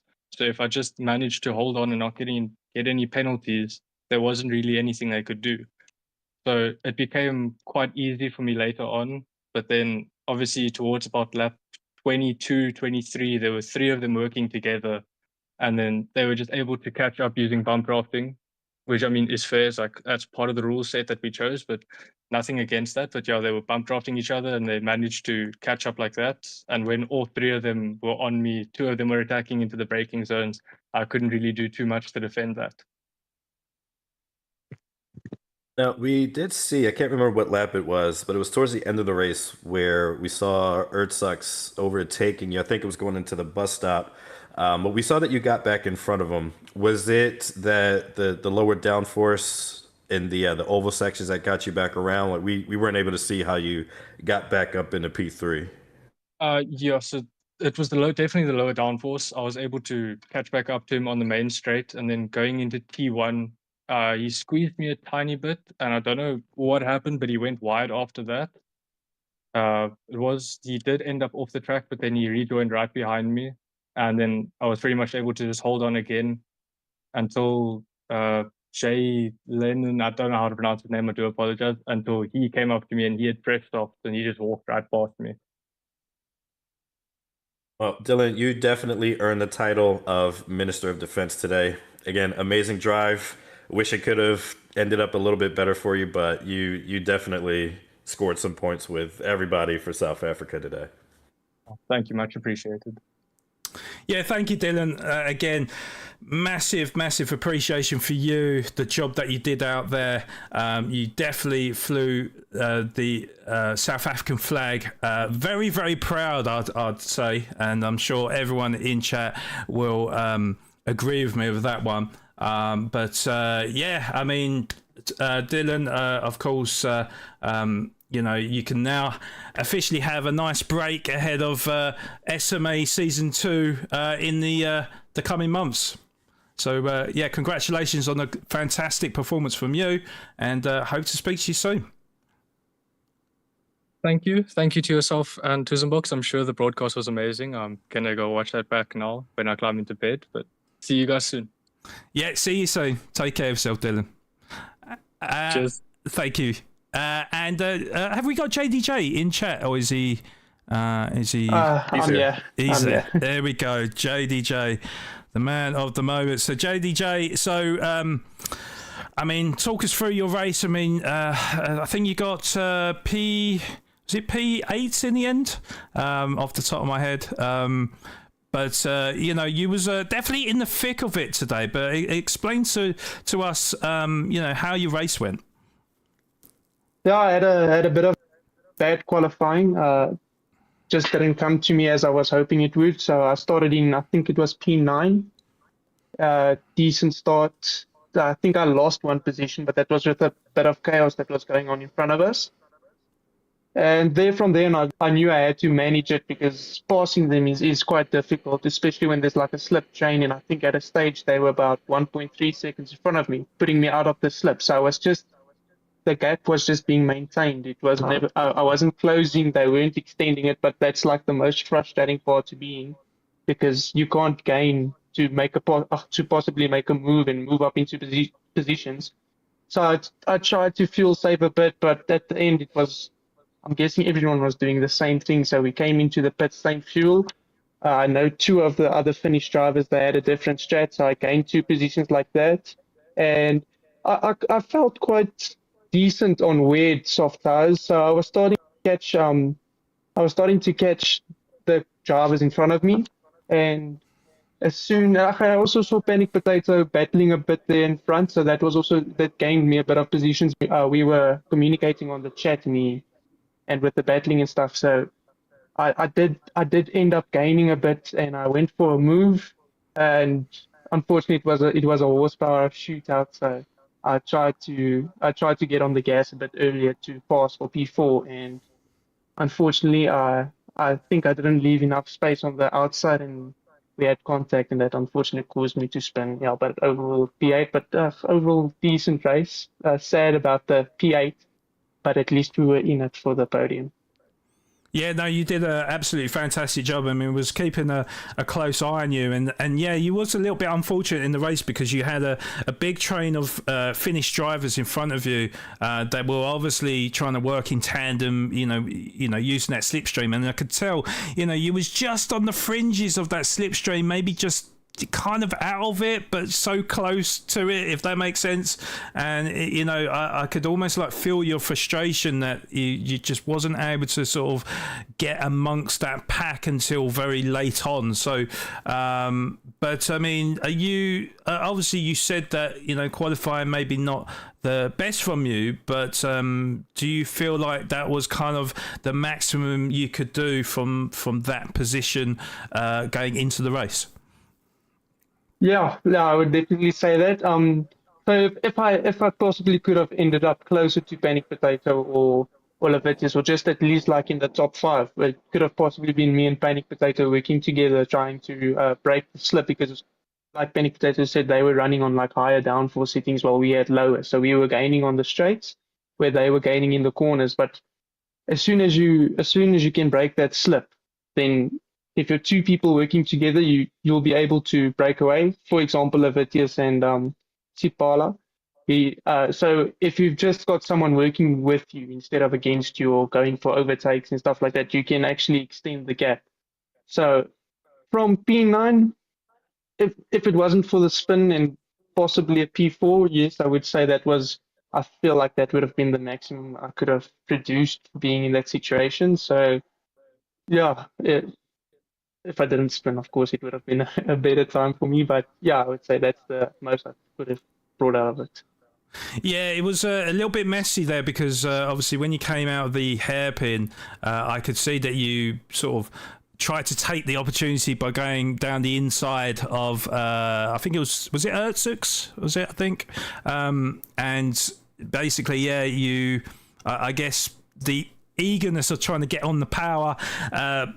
Put the rear side out, and you was trying to save the car, and I think there was a little bit of contact as well between you and the Finnish driver as well, which obviously didn't help. I think a racing incident, to be honest, but yeah, it was just a little bit unfortunate, obviously, and picking up dirty tyres, which obviously lost you a fair chunk of time and positions. But I was going to ask you, actually, JDJ, as well. So did you see what happened to Richard? Because quite early on in the race, looked like there was a bit of a pile-up. And then, of course, then I noticed that he disconnected. So did you get a chance to speak to him at all? I haven't spoken to him yet, so I'm not completely sure. Apparently, they're telling me it seemed like there was contact from my behalf to the driver behind him, which unfortunately tapped him. I'll have to go check back because I can't remember making contact there. So I'll probably just check back on the replay and see. But if I did make that mistake, sorry to the drivers involved, like Richard, and I'm not sure who the Finnish driver was, but. Yeah, I haven't spoken to him yet, so probably after the interview, I'll go hear from him.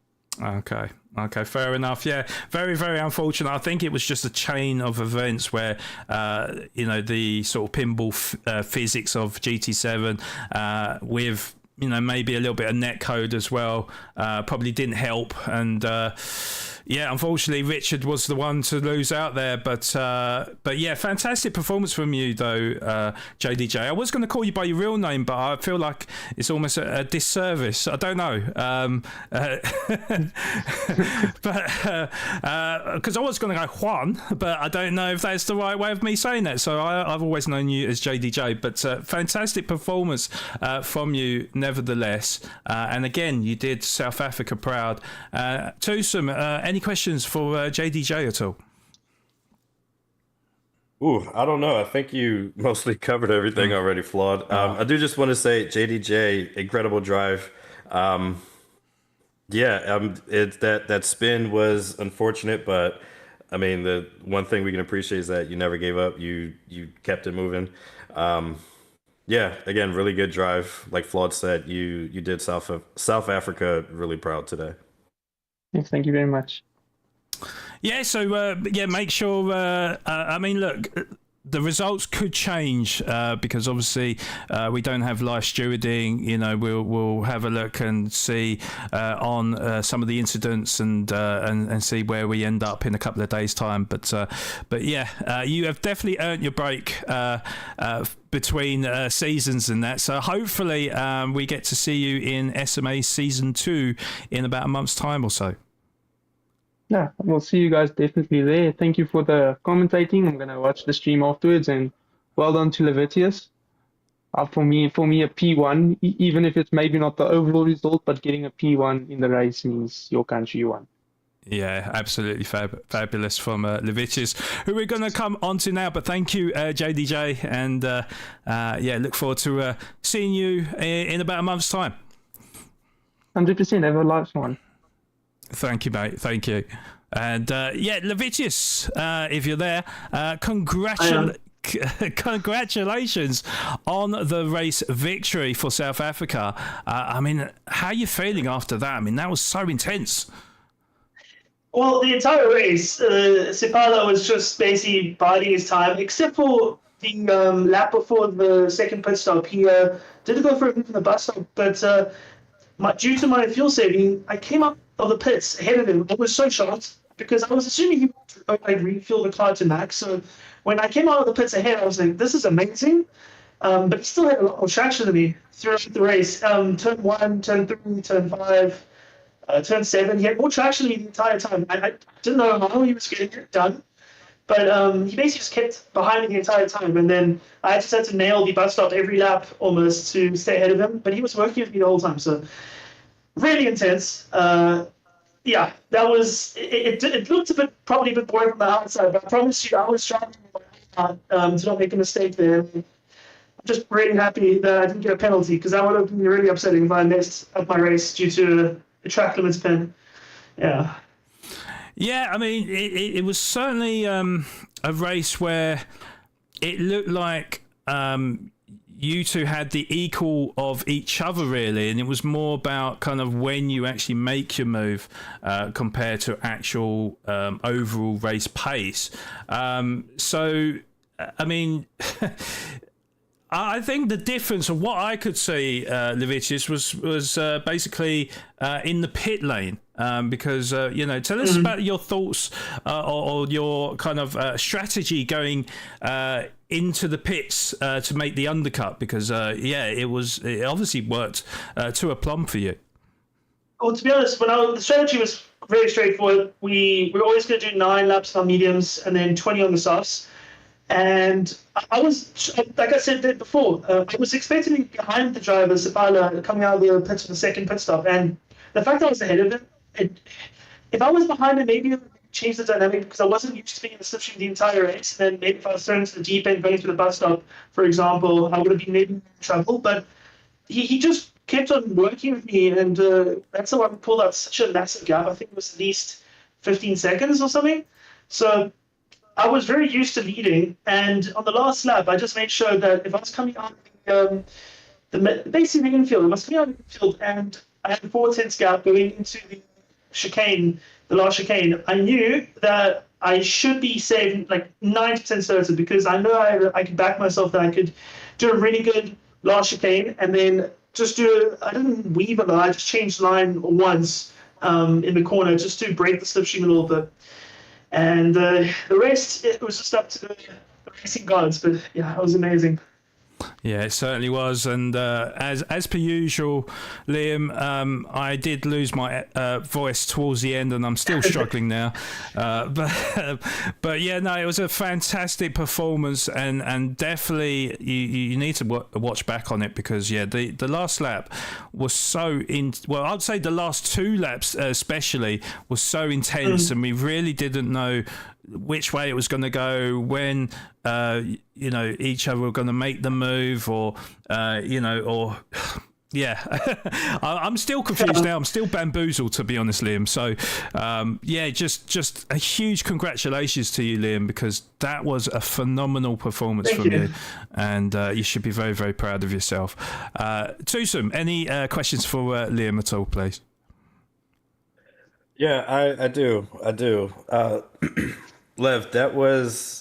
I don't have enough superlatives to explain how well that drive was today. It was unbelievable. I want to first talk about your quali. You elected to stay away from the other drivers. Yes. What was your mindset with that, and were you surprised that you ended up on pole?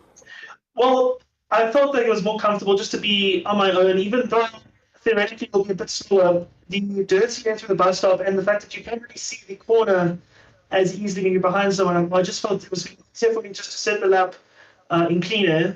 And I knew my pace was really, really good. I just didn't get a lap in, but it seems like everyone else just couldn't get the lap in when it counted. So I set a really good banker. I did a really turn on the second lap, and then I decided I'm going to brake only for T3, which was silly, and then my lap was kind of lost then because there was so much time.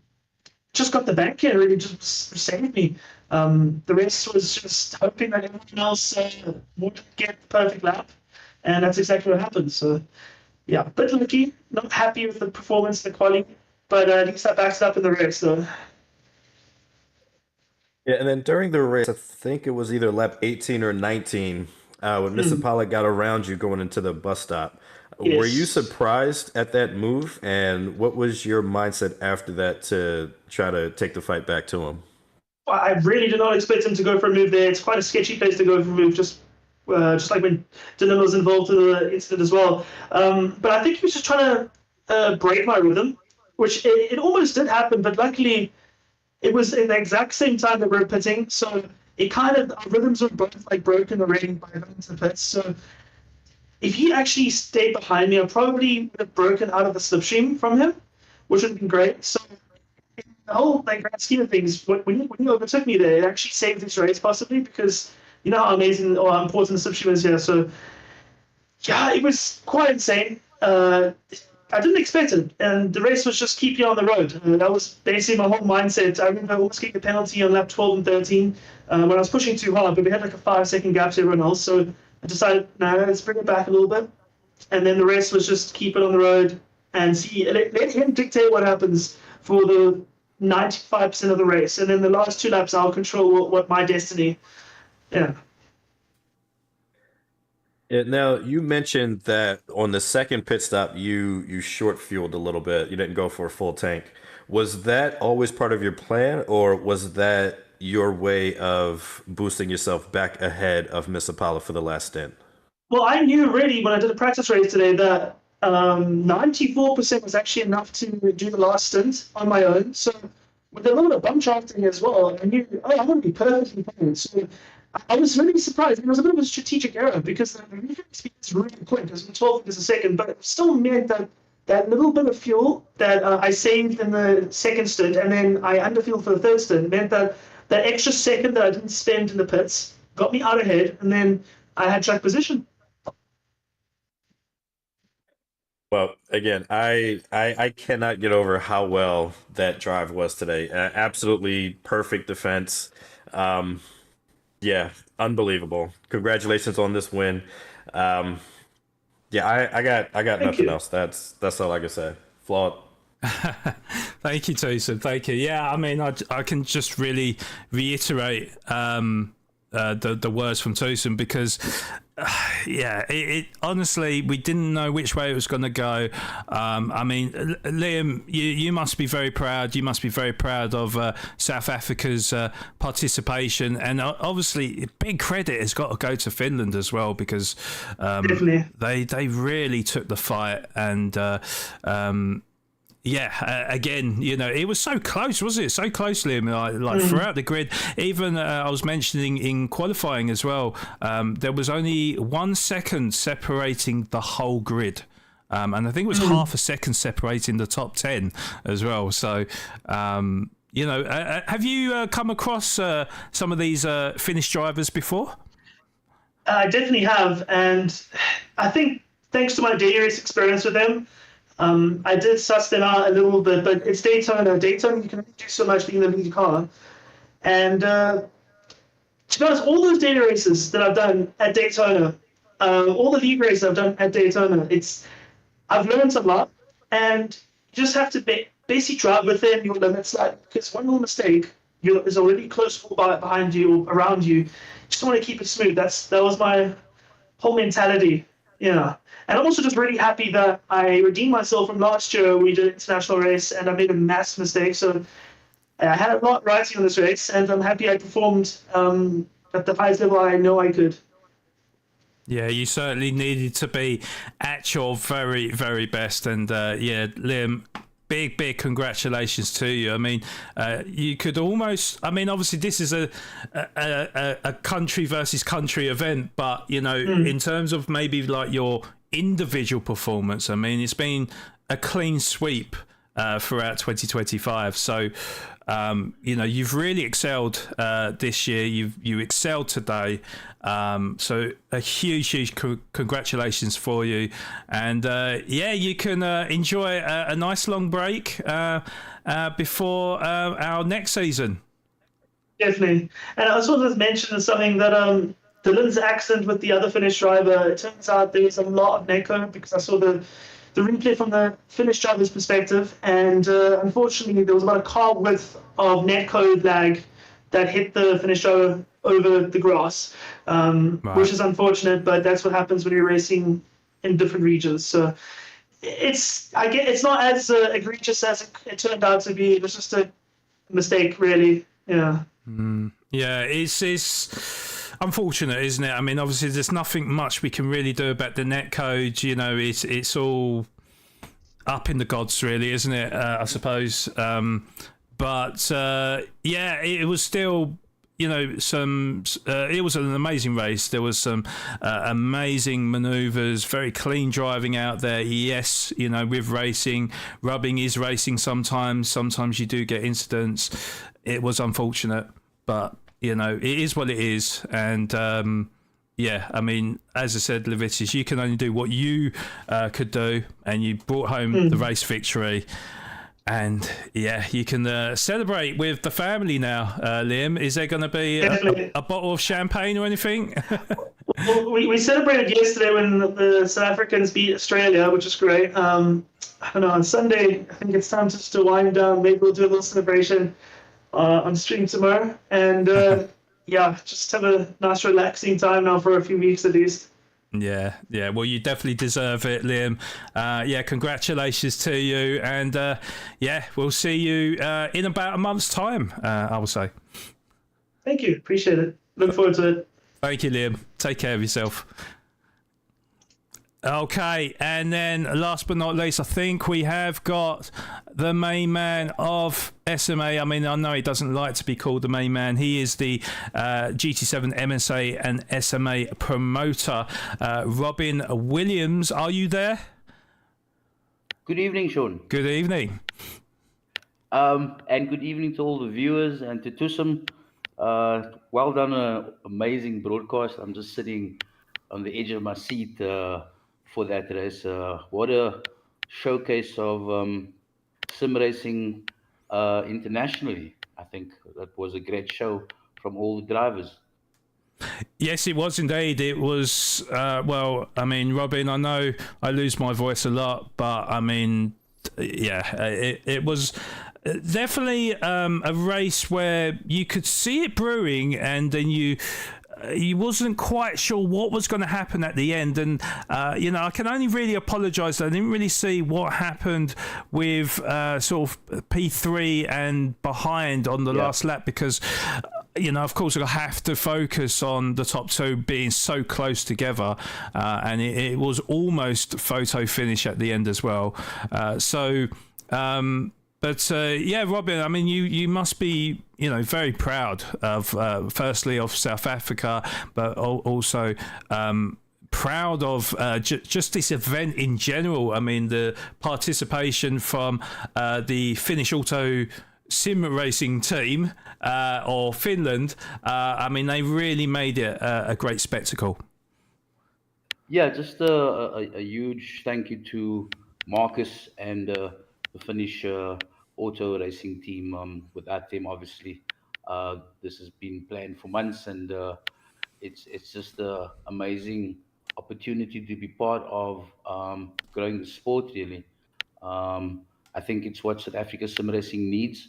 Our league racing and our MSA Cup races are amazing, but to put our drivers head to head with the rest of the world, I think, is what SMA most certainly is going to be doing much more of in the future, and most certainly showing not only Motorsport South Africa, but Gran Turismo 7, that there is a place for South Africa, like in the Olympics and in the World Series events. And I'm just really proud of that, because it takes our community as a whole to try and actually get to that standards that we can race internationally. And well done to the tier 2 drivers who also had a brilliant race against Finland. Puma Racing, Scott took P1 in that race. And just overall, you know, it's just a proud moment to see that our drivers, like I said, can race against anybody in the world. It's just amazing. Yeah, it is indeed. It is indeed. And you know, of course, you know, both nations hold the same racing values, I would say. You know, it's all about, you know, kind of clean racing, but, you know, I would say hard but fair racing, isn't it? And certainly that is something we saw on show today in Tier 1. You mentioned about Tier 2, Robin. So you said the Puma Nutcap brought home the race victory for South Africa. Can you just explain to us a little bit about that race? Did you get to see any of that race at all, or was? Yeah. I actually streamed that race for our members to watch. And to be honest with you,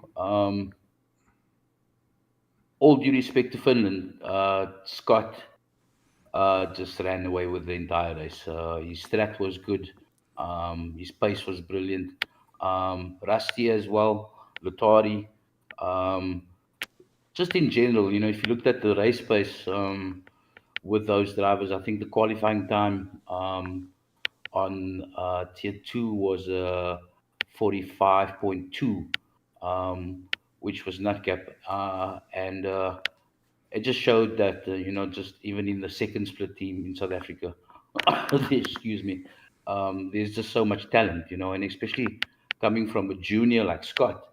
If you look at just like looking at all the other young drivers that may be out there in South Africa, there's an example of a 14-year-old Scott that is able to race at top level. So it's a very proud moment for SMA. I think our community will all agree with me that races like these, it showcases not only just our drivers, but it showcases sim racing South Africa as a whole. And I think it's the only way to grow the sport. We will be having a rematch against Finland, and looking forward to that, Marcus. And yeah, no, it's just been amazing. Everybody that's played their part. Miss Dana for taking care of the overlays, making the broadcast look amazing, and the admin team that works together, Renier, working closely with Finland to get the race settings in order, the broadcasters, yourself, Sean. It's just great to work with people that are kind of like having the same passion to grow the South African sport, and yeah, that's probably the most proudest moment, is to be part of all of that. So well done to everybody that's involved in all of this. It's really a proud moment for me. Yeah, you should definitely be proud of it, Robin. Obviously, Robin, you are. Well, I mean, it's a collaboration, of course, but you are. I guess you are the face of SMA, so definitely the promoter of SMA. So you should also take credit in an excellent job you've done throughout 2025, but certainly this. This international collaboration was certainly an event that I can probably speak on behalf of Tusa Box as well.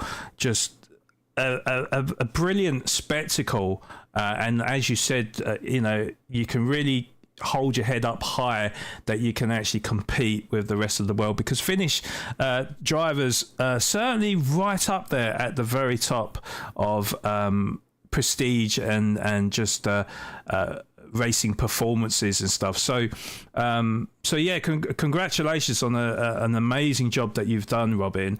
And yeah, Robin, I suppose my last question to you would be about what is the future for SMA? I mean, what's coming up in the immediate future?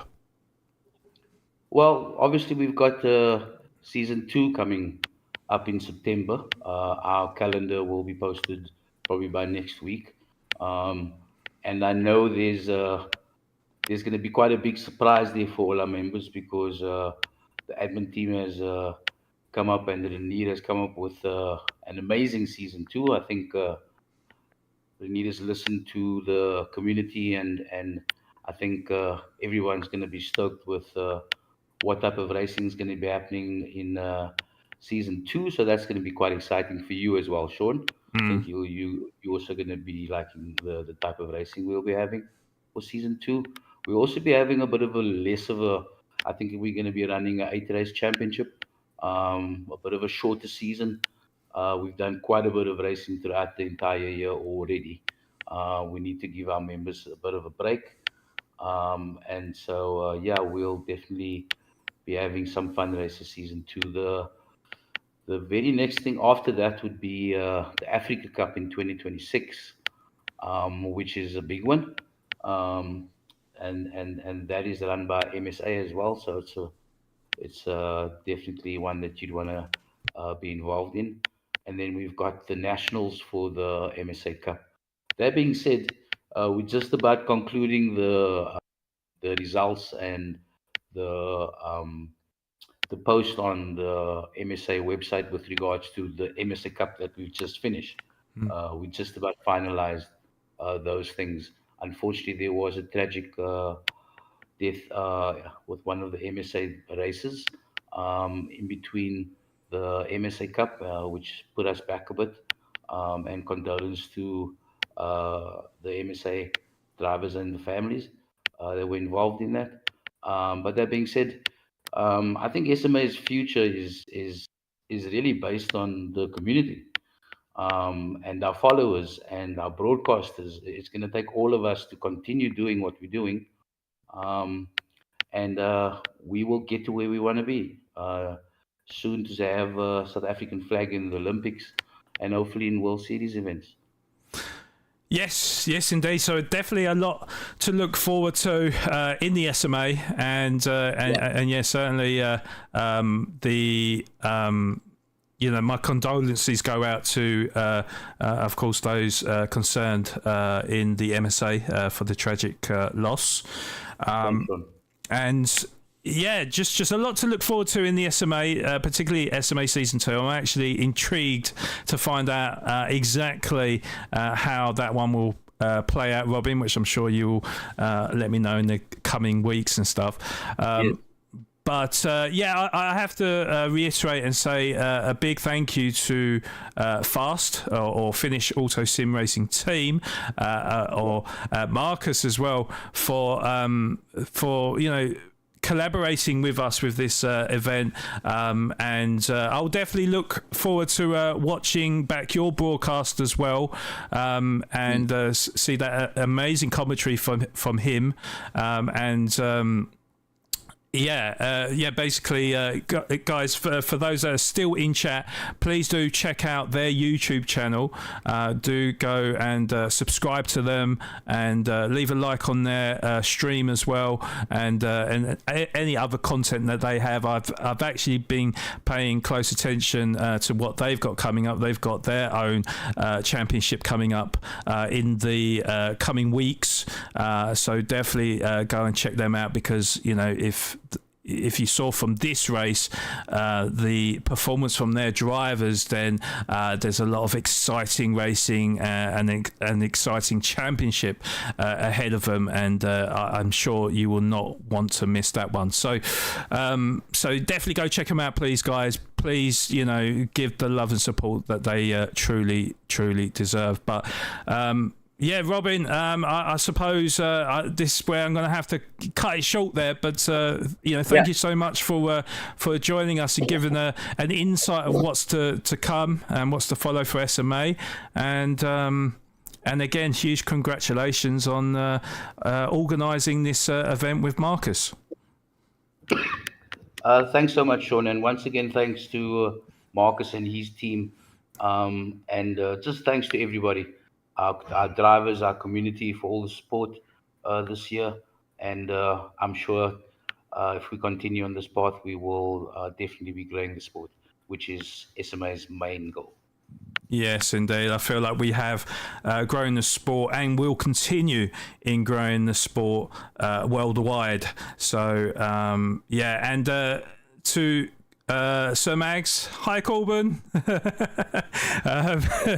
I did see the comment in the chat there. I'm sorry I left you out, but thank you to everyone that's tuned in today as well, and make sure you do hit that like button on this stream, and if you haven't already done so, for those that are new to the channel, please do hit that subscribe button and help us grow as well. But Robin, thank you so much for your time. And we'll catch up really soon. Yeah, thanks, Sean. Thanks, Tusum. And thanks, Miss Dana, and all our moderators, and to our community. Good night and have a great week ahead. Thank you, Robin. Thank you, mate. Okay, goodbye. Goodbye. And then, so guys, just as we close this stream off, so do also have to say a big thank you to our sponsors. So simulatorcave.com, the haven for all your sim racing requirements in South Africa. But also big thank you to TGSC Cape Town Golf Academy, the hotbed of nurturing talented golfers to reach full greatness. Now, please do, as I reiterate, please do subscribe to our socials at Sim Motorsport Association on all our platforms, whether it's Facebook, Instagram, our growing community on Discord, and of course this very channel on YouTube. So make sure, if you are new to the channel, smash that subscribe button, clicking the bell notification so you don't miss any of our amazing content. And when you're done watching, hit the like button to help with the YouTube algorithm, so it spreads our content across the platform. We so appreciate each and every one of you. If you'd like to get involved in future championships as a driver, please contact Robin Williams, our SMA GT7 promoter, for further details. The email links will be in the description below and on our YouTube homepage. And a big thank you to the SMA Productions and the SMA admin for their tireless efforts throughout 2025 and particularly in the exhibition race we've just endured with South Africa against Finland. Big thank you to, of course, our moderators, Dana, Double DP, Robin, CJ as well. And you know, thank you for all your amazing work that you do in chat, and you know, really keep control of everything that happens throughout the stream. Also, as well, I'm going to have to reiterate as well with our collaboration with the Finnish Auto Sim Racing team for tonight's race. Yeah, just a huge thank you to them for the amazing work that they've put in, and please do show that SMA support by liking and subscribing to the channel. It'll be much appreciated. And again, thank you so much, Marcus, for your amazing work, and the Finnish admin team as well for putting on such an amazing show for us to see today. Okay, we're going to get the thoughts of Twosome in a few moments' time, so don't go anywhere. We'll be back in a second.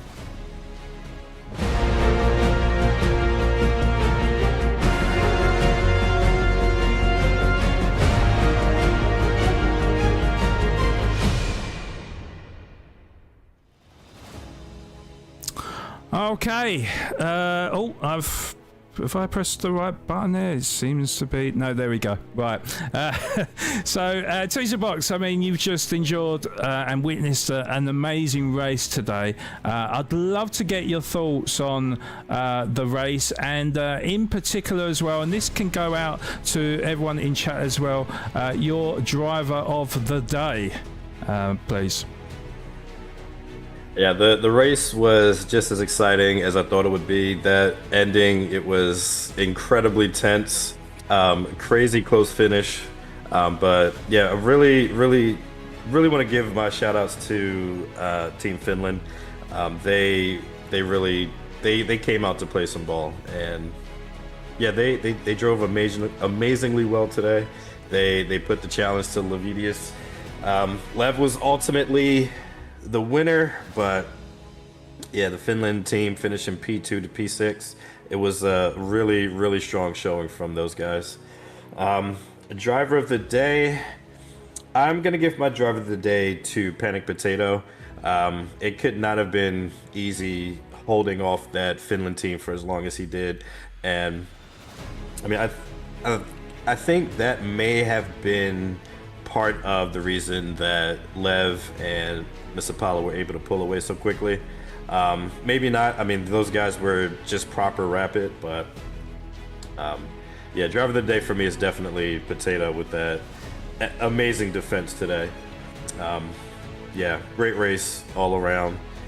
Shout outs to the Finland team, Finland Auto Sim Racing team. There we go. This event, I can only imagine the difficulty it was in putting this event together, and I think it went really smoothly, and I'm really looking forward to the next one, whenever that may be. Yeah, indeed. Yeah, I mean, this can't be the only collaboration, so hopefully we can have this collaboration sometime soon. But yeah, I reiterate a huge thank you to Fast, or the Finnish Auto Sim Racing team, for your contribution and making this such a special event. And yeah, I've also got to say a huge thank you to yourself, Tusum, for joining me, providing that insightful and awesome commentary as always. It's been an absolute honor to have you back alongside me, and yeah, hopefully you have enjoyed yourself, and we really hope to have you back in future seasons to come. But Tusum Box, this is where I get a chance to shout you out, because you're also a Twitch streamer, so tell us a little bit about your channel for those that don't know you, and where to find you. Well, I used to primarily do Nürburgring Nordschleife time trials. I'll do one-lap shootouts with all of the cars in GT7. With the update, I believe we're getting an update this week, if I'm not mistaken. So my plan for the next few months, I'm not sure how long it's going to take, is when I did all the group cars, I did them without BOP, so they were just completely stopped. But I think what I'm going to do now is run each of those cars, the group cars, groups 1 through 4, but run them under BOP to see exactly how they perform against one another. But yeah, outside of that, I'm going to be doing some practice for IRO. It's the International Racing Organization. They run endurance races in GT7 with driver swaps. Our next race is the 8 Hours of Fuji. So that's going to be September 13th, I believe, Saturday. So yeah, I'll be doing some practice for that, and then I don't know, on a random weekday I could be playing anything. Like one day I'll be playing Metroid. Just finished the playthrough of Need for Speed Most Wanted, so you'll get a lot of everything when you come into my stream. Well, you heard it here first. Then make sure you do follow Tusum Box on his socials by sharing the love, following and tuning in to his Twitch channel, Tusum Box, and amazing content creator, and you definitely don't want to miss out on that one. But Tusum Box, it's been a real pleasure. Thank you so much for your time, for your great commentary and your company alongside me, and hopefully we'll speak to you soon. Absolutely, I definitely am going to try to take part in more of these. I still cannot believe that I'm a part of this. I'm absolutely honored. Again, I can't thank you enough for inviting me to this. I can't thank Robin enough for allowing me to be a part of this. It's so surreal. Like I said, it's been an absolutely incredible experience. The pleasure's all ours, Tusum. I mean, I only have the best people alongside me, and you've certainly done that to aplomb, basically. So, thank you so much, Tusum Box, and we'll catch you soon. So, thank you. Take care, everybody. Yeah. So, ladies and gentlemen, that's it.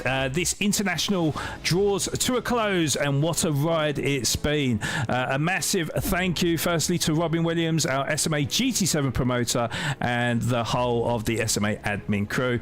Of course, again, a special mention going out to the Finnish Auto Sim Racing team for collaborating on this special event. And lastly, a huge thank you going out to you. That is the chat, our amazing SMA community supporting us on every step of the way. So on behalf of the SMA production team, we just want to say a big thank you for your continued support, and we'll see you back in about a month's time for the eagerly awaited start of SMA Season 2. But I've been your main host, Flawed Genius Gaming, so stay safe out there, have a fantastic break, and we'll be back before you know it. It's been an absolute honour, and next season we go harder, we go faster and louder. But until then, we'll see you at Lights Out. So it's a goodbye for now.